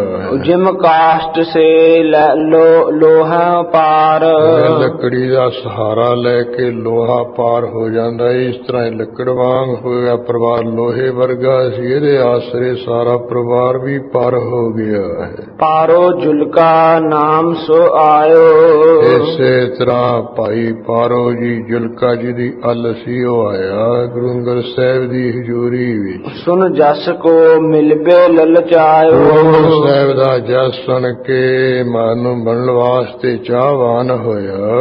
ਨਮਸਕਾਰ ਕਰ ਬੈਠਿਓ ਪਾਸ, ਭਾਈ ਪਾਰੋ ਜੀ ਇਸ ਤਰ੍ਹਾਂ ਡੱਲਾ ਤੋਂ ਚੱਲ ਕੇ ਆਏ, ਨਮਸਕਾਰ ਕਰਕੇ ਕੋਲ ਬੈਠ ਗਏ ਨੇ। ਹਾਥ ਜੋੜ ਕੀਨਸ ਅਰਦਾਸ, ਇਸ ਤਰ੍ਹਾਂ ਹੱਥ ਜੋੜ ਕੇ ਭਾਈ ਪਾਰੋ ਜੀ ਨੇ ਅਰਦਾਸ ਕੀਤੀ। ਸ੍ਰੀ ਗੁਰੂ ਪਰਮਹੰਸ ਹੋਏ ਕੌਣ, ਅੰਗਦ ਸਾਹਿਬ ਮਹਾਰਾਜ ਜੀ ਜਿਹੜੇ ਪਰਮਹੰਸ ਹੁੰਦੇ ਉਹ ਕੌਣ ਹੁੰਦੇ, ਕਿਹੋ ਜਿਹੇ ਹੁੰਦੇ? ਲੱਛਣ ਮੋਹ ਸੁਣਾਵਹ ਤਾਨ, ਉਹ ਜਿਹੜੇ ਪਰਮਹੰਸ ਹੁੰਦੇ ਉਹਨਾਂ ਦੇ ਮਹਾਰਾਜ ਮੈਨੂੰ ਸਾਰੇ ਜਿਹੜੇ ਲੱਛਣ ਹੈ ਚਿੰਨ੍ਹ ਸੁਣਾਓ। ਸੁਨੇ ਨਾਮ ਅਰ ਰੂਪ ਨਿਹਾਰੇ, ਨਾਮ ਤਾਂ ਸੁਣਿਆ ਵੀ ਪਰਮਹੰਸ ਹੁੰਦੇ, ਉਹਨਾਂ ਦੇ ਸਰੂਪ ਵੀ ਵੇਖਿਆ ਕਿ ਲੋਕ ਕਹਿੰਦੇ ਵੀ ਆ ਪਰਮਹੰਸ ਹਨ। ਨਹਿ ਵਿਸ਼ੇਸ਼ ਤੇ ਹਮ ਨਿਰਧਾਰੇ, ਵਿਸ਼ੇਸ਼ ਕਰਕੇ ਵੀ ਮੈਂ ਨਿਰਣਾ ਨਹੀਂ ਕਰ ਸਕਿਆ ਵੀ ਪਰਮਹੰਸ ਇਹਨਾਂ ਨੂੰ ਕਿਉਂ ਕਿਹਾ ਜਾਂਦਾ ਹੈ। ਤੁਮ ਤੇ ਸੁਨ ਹੈ ਜਥਾਰਥ ਜਾਣੈ, ਤੁਹਾਡਾ ਮੈਂ ਸੁਣਾਗਾ ਫਿਰ ਯਥਾਰਥ ਰੂਪ ਵਿੱਚ ਅਸਲ ਰੂਪ ਵਿੱਚ ਜਾਣ ਲਵਾਂਗਾ ਵੀ ਇਹ ਇਸ ਕਰਕੇ ਇਹਨਾਂ ਨੂੰ ਪਰਮਹੰਸ ਕਿਹਾ ਜਾਂਦਾ ਹੈ। ਕੋ ਗੁਣ ਤੇ ਤਿੰਨ ਅਦਕ ਬਖਾਨੇ, ਕਿਹੜੇ ਗੁਣ ਕਰਕੇ ਕਹਿੰਦੇ ਉਹਨਾਂ ਨੂੰ ਹੰਸਾਂ ਨਾਲੋਂ ਪਰਮਹੰਸ ਕਿਹਾ ਜਾਂਦਾ, ਮਹਾਨ ਵੱਡੇ ਹੰਸ ਕਿਹਾ ਜਾਂਦਾ ਹੈ। ਸ੍ਰੀ ਅੰਗਦ ਸੁਭ ਮਤ ਜੁਤ ਹੇਰਾ, ਗੁਰੂ ਅੰਗਦ ਸਾਹਿਬ ਜੀ ਨੇ ਭਾਈ ਪਾਰੋ ਜੀ ਨੂੰ ਚੰਗੀ ਅਕਲ ਮਤ ਵਾਲਾ ਦੇਖਿਆ ਹੈ। ਹਿਤ ਉਪਦੇਸ਼ ਕਹਿਓ ਤਿਸ ਬੇਰਾ, ਸਵੇਰੇ ਕਹਿੰਦੇ ਉਪਦੇਸ਼ ਦੇਣ ਵਾਸਤੇ ਆਪ ਜੀ ਨੇ ਬਚਨ ਕਿਹਾ ਹੈ। ਪਰਮਹੰਸ ਕੇ ਸੁਨੀਐ ਲੱਛਣ, ਲੈ ਵੇ ਭਾਈ ਪਾਰੋ ਜਿਹੜੇ ਪਰਮਹੰਸ ਹੁੰਦੇ ਆ ਨਾ ਉਹਨਾਂ ਦੇ ਲੱਛਣ ਤੋਂ ਸੁਣ ਲੈ। ਸੁਨ ਜੇ ਧਰੈ ਸੋ ਮਨਹੁ ਵਿਚਛਣ, ਜਿਹੜੇ ਵੀ ਸੁਣ ਕੇ ਲੱਛਣ ਆਪਣੇ ਮਨ ਵਿੱਚ ਧਾਰਨ ਕਰਨਗੇ ਉਹ ਵੀ ਸਿਆਣੇ ਪੁਰਸ਼ ਹੀ ਹੈ। ਹੰਸ ਜੇ ਮਾਨ ਸਰੋਵਰ ਰਹੈ, ਜਿਹੜੇ ਵੀ ਮਾਨ ਸਰੋਵਰ ਤੇ ਹਮੇਸ਼ਾ ਰਹਿੰਦੇ ਉਹਨਾਂ ਨੂੰ ਹੰਸ ਕਿਹਾ ਜਾਂਦਾ। ਮੁਕਤਾ ਕਰਹਿ ਆਹਾਰ ਜੇ ਲਹੈ, ਜੋ ਮਾਨ ਸਰੋਵਰ ਤੇ ਕਹਿੰਦੇ ਉਹ ਮੋਤੀ ਮਿਲ ਜਾਣ ਉਹਦਾ ਭੋਜਨ ਛਕ ਲੈਂਦੇ। ਮਿਲ ਇੱਕ ਰੂਪ ਹੇਤ ਪੀਏ ਪਾਣੀ, ਹੋਤ ਪੈ ਪਾਣੀ, ਇਸ ਤਰ੍ਹਾਂ ਕਹਿੰਦੇ ਪੈ ਜਿਹੜਾ ਹੈ ਦੁੱਧ ਤੇ ਪਾਣੀ ਮਿਲ ਕੇ ਇੱਕ ਰੂਪ ਹੋਏ ਹੁੰਦੇ ਆ। तिनके आगे धरिए जे आनी। ਦੁੱਧ ਵਿੱਚ ਪਾਣੀ ਜਾਂ ਮਿਲਾ ਕੇ ਉਹ ਹੰਸਾਂ ਦੇ ਅੱਗੇ ਲਿਆ ਕੇ ਜੇ ਰੱਖ ਦਈਏ। पाए ते जल को करह निराला। ਕਹਿੰਦੇ ਚੰਝ ਜੀ ਮਾਰ ਕੇ ਪਾਣੀ ਨੂੰ ਦੁੱਧ ਤੋਂ ਵੱਖਰਾ ਕਰ ਲੈਂਦੇ। सार असार पिखै तत्काला। ਸੇਠੀ ਸੇਠ ਕੀ ਹੈ, ਅਸਾਰ ਆਸੇਠ ਕੀ ਹੈ, ਦੁੱਧ ਕੀ ਹੈ, ਪਾਣੀ ਕੀ ਹੈ, ਝਟਪਟ ਵੱਖਰਾ ਕਰਕੇ ਵੇਖ ਲੈਂਦੇ। तजह अखिल जल पाए को खाए। ਕਹਿੰਦੇ ਸਾਰਾ ਪਾਣੀ ਛੱਡ ਦਿੰਦੇ ਆ ਤੇ ਦੁੱਧ ਦੀਆਂ ਫੁੱਟੀਆਂ ਉਹ ਛਕ ਲੈਂਦੇ ਆ ਹੰਸ। उडहब देशन देशन जाहे। ਇਸ ਤਰ੍ਹਾਂ ਕਹਿੰਦੇ ਮਾਨ ਸਰੋਵਰ ਤੋਂ ਉੱਡ ਕੇ ਦੇਸਾਂ ਪ੍ਰਦੇਸਾਂ ਵਿੱਚ ਵੀ ਚਲੇ ਜਾਂਦੇ ਆਪਣੀ ਮੌਜ ਵਿੱਚ। परमहंस तिनते अधिकार। ਭਾਈ ਪਾਰੋ ਜਿਹੜੇ ਪਰਮਹੰਸ ਹੁੰਦੇ ਉਹ ਤਾਂ ਉਹਨਾਂ ਨਾਲ ਬਹੁਤ ਵੱਡੇ ਮਹਾਨ ਹੁੰਦੇ ਆ। मुक्ता मुक्ति चहत सदाए। ਉਹ ਜਿਹੜੇ ਪਰਮਹੰਸ ਹੈ ਉਹ ਤਾਂ ਮੁਕਤਾ ਮੁਕਤੀ ਰੂਪੀ ਜਿਹੜੀ ਮੁਕਤੀ ਹੈ, ਮੁਕਤੀ ਰੂਪੀ ਮੁਕਤੀ ਉਹਨੂੰ ਹਮੇਸ਼ਾ ਉਹ ਚਾਹੁੰਦੇ ਵੀ ਮੁਕਤ ਬੰਧਨਾਂ ਤੋਂ ਛੁੱਟੇ ਰਹੀਏ। मानस गुरु शब्द के माही। ਆ ਜਿਹੜਾ ਗੁਰੂ का ਸ਼ਬਦ ਹੈ ਇਹੀ ਕਹਿੰਦੇ ਮਾਨ ਸਰੋਵਰ ਹੈ। लेत आहार अपार रहाही। ਇੱਥੋਂ ਕਹਿੰਦੇ ਮੁਕਤੀ ਰੂਪੀ ਭੋਜਨ ਲੈਂਦੇ ਆ ਤੇ ਇਸ ਵਿੱਚ ਹੀ ਉਸ ਗੁਰੂ ਰੂਪੀ ਮਾਨ ਸਰੋਵਰ ਵਿੱਚ ਗੁਰੂ ਕੀ ਹਜ਼ੂਰੀ ਵਿੱਚ ਹੀ ਉਹ ਰਹਿੰਦੇ। देह आत्मा मिल एक भये। ਇਸੇ ਤਰ੍ਹਾਂ ਜਿਵੇਂ ਦੁੱਧ ਤੇ ਪਾਣੀ ਮਿਲ ਕੇ ਇੱਕ ਰੂਪ ਹੋ ਜਾ। किन नह लख लए। ਬਿਨਾਂ ਵਿਚਾਰ ਕੀਤਿਆਂ ਕਿਸੇ ਨੇ ਜਾਣ ਨਹੀਂ ਲਿਆ ਵੀ ਆਤਮਾ ਕੀ ਹੈ ਤੇ ਦੇਹ ਕੀ ਹੈ। तिनको प्रथम होत विचार। ਜਿਹੜੇ ਵੀ ਪਰਮਹੰਸ ਹੁੰਦੇ ਆ ਸਭ ਤੋਂ ਪਹਿਲਾਂ ਉਹਨਾਂ ਨੂੰ ਕਹਿੰਦੇ ਇਸ ਤਰ੍ਹਾਂ ਦਾ ਵਿਚਾਰ ਹੁੰਦਾ ਹੈ। दिन प्रत देह न रह एक सार। ਜਿਹੜੀ ਦੇਹ ਆ ਉਹ ਹਮੇਸ਼ਾ ਕਹਿੰਦੇ ਇੱਕ ਸਾਰ ਨਹੀਂ ਰਹਿੰਦੀ, ਇੱਕੋ ਜਿਹੀ ਨਹੀਂ ਰਹਿੰਦਾ ਦੇਹੀ। प्रथम न होती ਭਵਿਖਿਆ ਨਾ ਉਹਨਾਂ ਰਹੈ। ਨੂੰ ਵਿਚਾਰ ਹੁੰਦੀ ਵੀ ਪਹਿਲਾਂ ਦੇਹ ਹੈ ਨਹੀਂ ਸੀ, ਆਉਣ ਵਾਲੇ ਸਮੇਂ ਵਿੱਚ ਵੀ ਇਹ ਦੇਹ ਨੇ ਰਹਿਣਾ ਨਹੀਂ ਹੈ। ਮਦ ਕੁਤੋ ਸਾਚੀ ਤਿਸ ਕਹੈ। ਵਰਤਮਾਨ ਵਿੱਚ ਚੱਲ ਰਹੇ ਸਮੇਂ ਵਿੱਚ ਦੇਹ ਨੂੰ ਕਿਵੇਂ ਸੱਚੀ ਮੰਨੀਏ ਵੀ ਇਹ ਦੇਹ ਰਹੂਗੀ। ਪੁਨ ਜੜ ਹੈ ਕੁਛ ਨਾਹਿਨ ਛਾਨੀ। ਫਿਰ ਸਮਝਦੇ ਆ ਵੀ ਜਿਹੜੀ ਦੇਹ ਤਾਂ ਜੜ ਹੈ, ਹੱਡ ਚਾਮੀ ਹੈ, ਇੱਕ ਗੱਲ ਲੁਕੀ ਛਿਪੀ ਨਹੀਂ ਹੈ। ਨਿਤ ਦੁਖ ਰੂਪ ਲੇਹ ਮਨ ਜਾਣੀ। ਜਿਹੜੇ ਪਰਮਹੰਸ ਹੈ ਮਨ ਵਿੱਚ ਜਾਣ ਲੈਂਦੇ ਹਮੇਸ਼ਾ ਜਿਹੜੀ ਦੇਹ ਹੈ ਕਹਿੰਦੇ ਦੁੱਖ ਰੂਪ ਵੀ ਹੈ, ਜਿੰਨਾ ਚਿਰ ਦੇਹ ਉਹ ਦੁੱਖ ਬਣੇ ਰਹਿਣਗੇ, ਔਖਾ ਹੋਊਗਾ। ਸਤ ਆਤਮਾ ਨਿਰਣੈ ਕਰ ਹੈ। ਫਿਰ ਉਹ ਕਹਿੰਦੇ ਵਿਚਾਰ ਕਰਕੇ ਇਹ ਨਿਰਣਾ ਕਰਦੇ ਵੀ ਦੇਹ ਵੀ ਜਿਹੜਾ ਆਤਮਾ ਉਹ ਸਦਾ ਰਹਿਣ ਵਾਲਾ ਹੈ। ਪੂਰਬ ਹੁਤੋ ਦੇਹ ਬਹੁ ਧਰ ਹੈ। ਕਹਿੰਦੇ ਪਹਿਲਾਂ ਵੀ ਹੈ ਸੀ, ਉਹ ਵੀ ਬੜੀਆਂ ਦੇਹਾਂ ਧਾਰਨ ਕਰ ਲੈਂਦਾ ਹੈ। ਅਬ ਪਰਤਖ ਅਰ ਰਹਿ ਭਵਿਖ। ਜਿਹੜਾ ਆਤਮਾ ਪ੍ਰਤੱਖ ਹੈ, ਜੇ ਕੋਈ ਪੁੱਛੇ ਵੀ ਤੂੰ ਹੈਗਾ, ਉਹ ਕਹਿੰਦੇ ਮੈਂ ਹੈਗਾ, ਤੇਰੇ ਸਾਹਮਣੇ ਖੜੋਤਾ ਹਾਂ, ਆਉਣ ਵਾਲੇ ਸਮੇਂ ਵਿੱਚ ਵੀ ਆਤਮਾ ਰਹੇਗਾ। ਜਾਂ ਤੇ ਸਤ ਲਖ ਹੈ ਗੁਰ ਸਿੱਖ। ਇਸ ਕਰਕੇ ਜਿਹੜੇ ਗੁਰੂ ਕੀ ਸਿੱਖਿਆ ਲੈਣ ਵਾਲੇ ਸਿੱਖ ਆਤਮਾ ਨੂੰ ਸਤ ਜਾਣਦੇ, ਸਦਾ ਰਹਿਣ ਵਾਲਾ ਰਹਿ ਸਮਝਦੇ।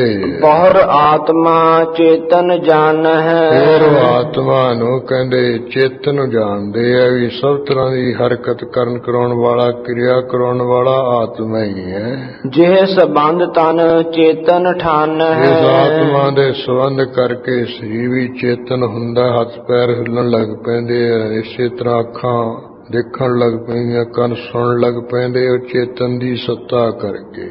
ਫਰਕਾਵਨ ਚਖ ਆਦਰ ਰਿਖੀ ਕੇ। ਕਹਿੰਦੇ ਜਿਵੇਂ ਅੱਖਾਂ ਦਾ ਫਰਕਣਾ ਤੇ ਹੋਰ ਕੰਨਾਂ ਦਾ ਸੁਣਨਾ, ਇਹ ਧਾਰਕ ਜਿਹੜੇ ਰਿਖੀਆਂ ਦੀ ਕਿਰਿਆ, ਇੰਦਰੀਆਂ ਦੀ ਕਿਰਿਆ ਹੈ। ਜਿਸ ਬਿਨ ਹੋਤ ਨਹੀਂ ਲਖ ਨੀਕੇ। ਇਸ ਤਰ੍ਹਾਂ ਜਾਣ ਲੈ ਵੀ ਜਿਸ ਚੇਤਨ ਤੋਂ ਆਤਮਾ ਤੋਂ ਬਗੈਰ ਕੋਈ ਕਿਰਿਆ ਨਹੀਂ ਇੰਦਰੀ ਦੀ ਹੁੰਦੀ, ਨਾ ਸੁਣਨਾ, ਨਾ ਬੋਲਣਾ, ਨਾ ਚੱਲਣਾ ਨਹੀਂ ਹੁੰਦਾ ਹੈ। ਪੁਨ ਆਤਮ ਕੋ ਰੂਪ ਆਨੰਦ। ਜਾਣਦੇ ਆ ਜਿਹੜਾ ਸਾਡਾ ਆਤਮਾ ਉਹਦਾ ਜਿਹੜਾ ਸਰੂਪ ਹੈ ਸਰਚਿਤ ਆਨੰਦ ਹੈ। ਪਰਖਤ ਭਲੇ ਸਦਾ ਬਿਨ ਦੰਦ ਚੰਗੀ ਤਰ੍ਹਾਂ ਪਰਖ ਲੈਂਦੇ ਆ ਵੀ ਬਿਨਾਂ ਦੁੰਦਾਂ ਤੋਂ ਬਿਨਾਂ ਝਗੜਾ ਕਲੇਸ਼ਾਂ ਤੋਂ ਆਇਆ।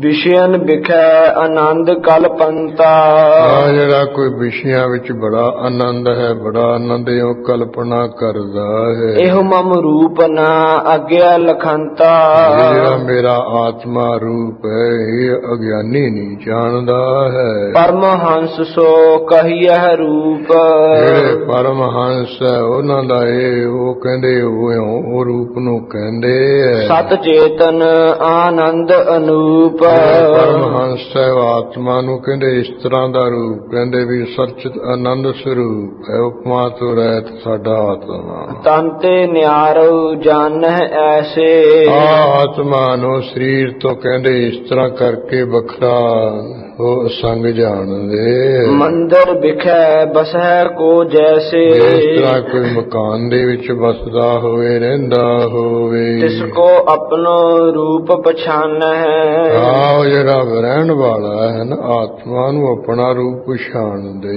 ਤਨ ਹੰਤਾ ਨਿਰਣੈ ਕਰ ਹਾਨਹਿ ਚੰਗੀ ਤਰ੍ਹਾਂ ਨਿਰਣਾ ਕਰਕੇ ਸਰੀਰ ਦੀ ਜਿਹੜੀ ਹੰਗਤਾ ਉਹ ਛੱਡ ਦਿੰਦੇ ਆ। ਸਰੀਰ ਰੂਪ ਨਹੀਂ ਸਮਝਦੇ ਆਪਣੇ ਆਪ ਨੂੰ। ਸਮ ਮੰਦਰ ਕੇ ਜਾਣਹਿ ਨਿਆਰੋ ਸ਼ਰੀਰ ਨੂੰ ਤਾਂ ਕਹਿੰਦੇ ਜਿਵੇਂ ਮਕਾਨ ਹੁੰਦਾ ਉਹਦੇ ਸਮਾਨ ਜਾਣਦੇ ਰਹਿਣ ਵਾਲਾ ਜਿਹੜਾ ਸਰੀਰ ਮਕਾਨ ਵਿੱਚ ਉਹਨੂੰ ਆਤਮਾ ਸਮਝਦੇ ਵੱਖਰਾ।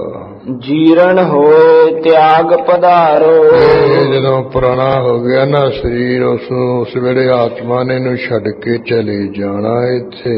ਤਨ ਆਤਮ ਸੰਸਰ ਪੀਏ ਪਾਣੀ ਇਸੇ ਤਰ੍ਹਾਂ ਕਹਿੰਦੇ ਸਰੀਰ ਤੇ ਜਿਹੜਾ ਆਤਮਾ ਹੈ ਉਹ ਤਾਂ ਜਿਵੇਂ ਦੁੱਧ ਤੇ ਪਾਣੀ ਆਪੋ ਵਿੱਚ ਹੀ ਮਿਲ ਜਾਂਦੇ ਕਈ ਹੋ ਜਾਂਦੇ ਹਨ।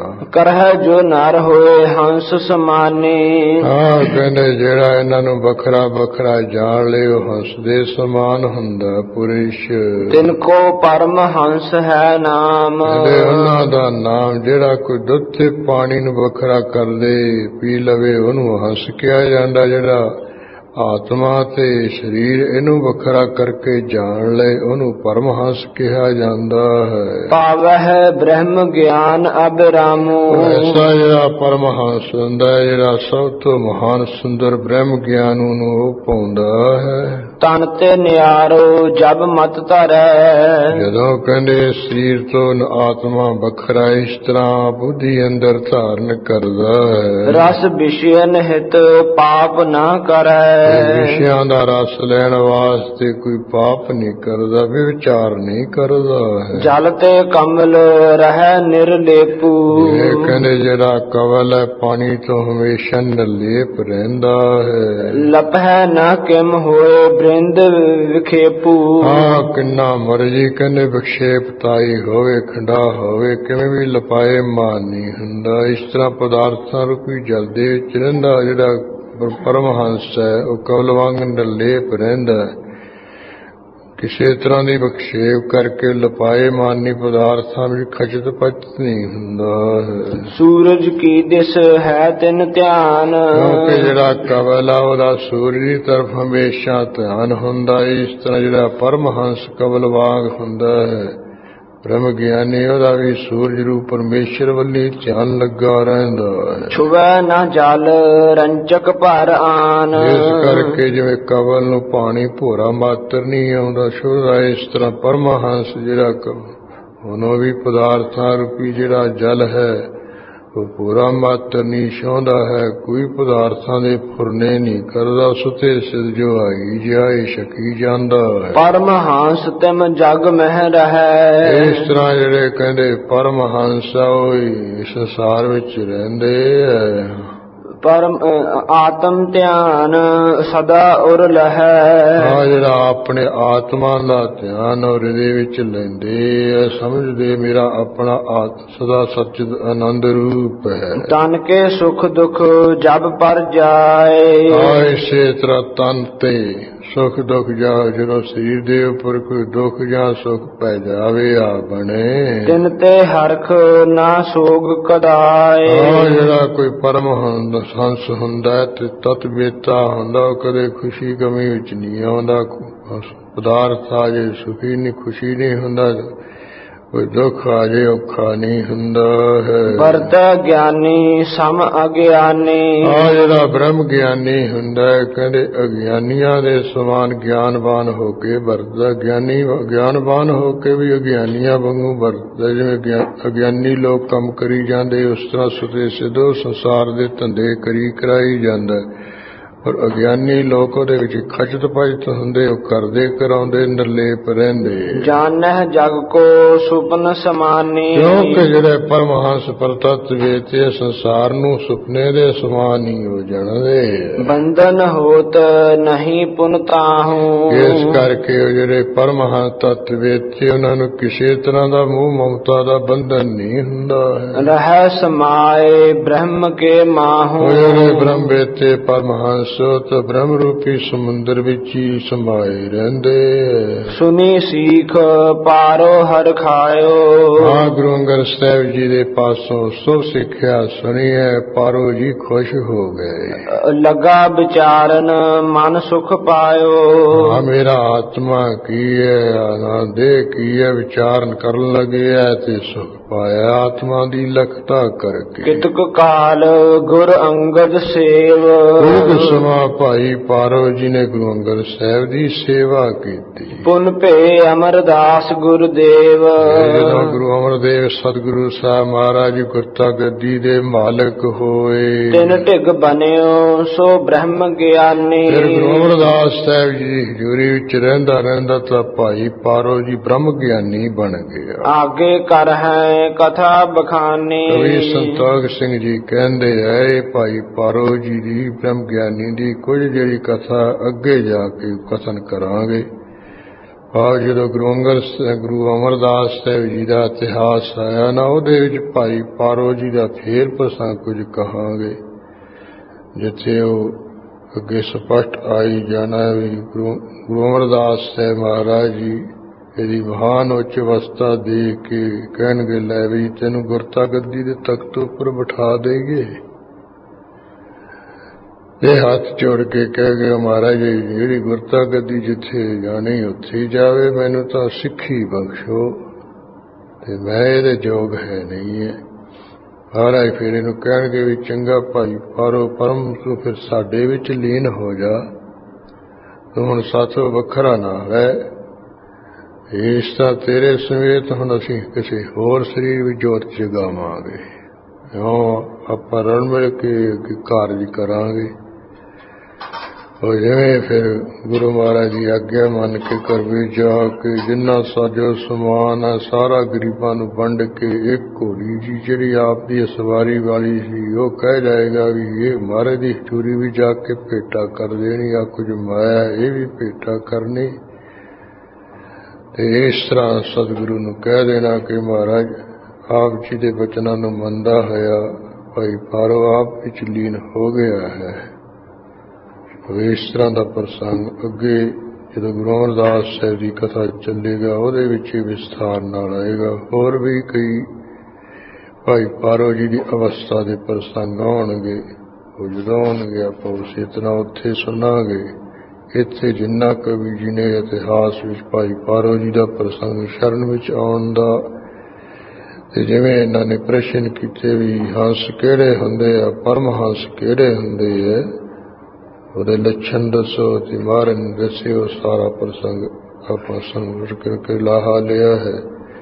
ਹੁਣ ਸਮਾਂ ਹੋਇਆ ਇੱਥੇ ਸਮਾਪਤੀ ਕਰੀਏ। ਕਿਤਕ ਕਾਲ ਗੁਰ ਅੰਗਦ ਸੇਵ, ਪੁਨ ਭੇ ਅਮਰਦਾਸ ਗੁਰਦੇਵ। ਤਿਨ ਢਿਗ ਬਨਿਓ ਸੋ ਬ੍ਰਹਮ ਗਿਆਨੀ, ਆਗੇ ਕਰ ਹੈ ਕਥਾ ਬਖਾਨੀ। ਵਾਹਿਗੁਰੂ ਜੀ ਕਾ ਖਾਲਸਾ, ਵਾਹਿਗੁਰੂ ਜੀ ਕੀ ਫਤਿਹ।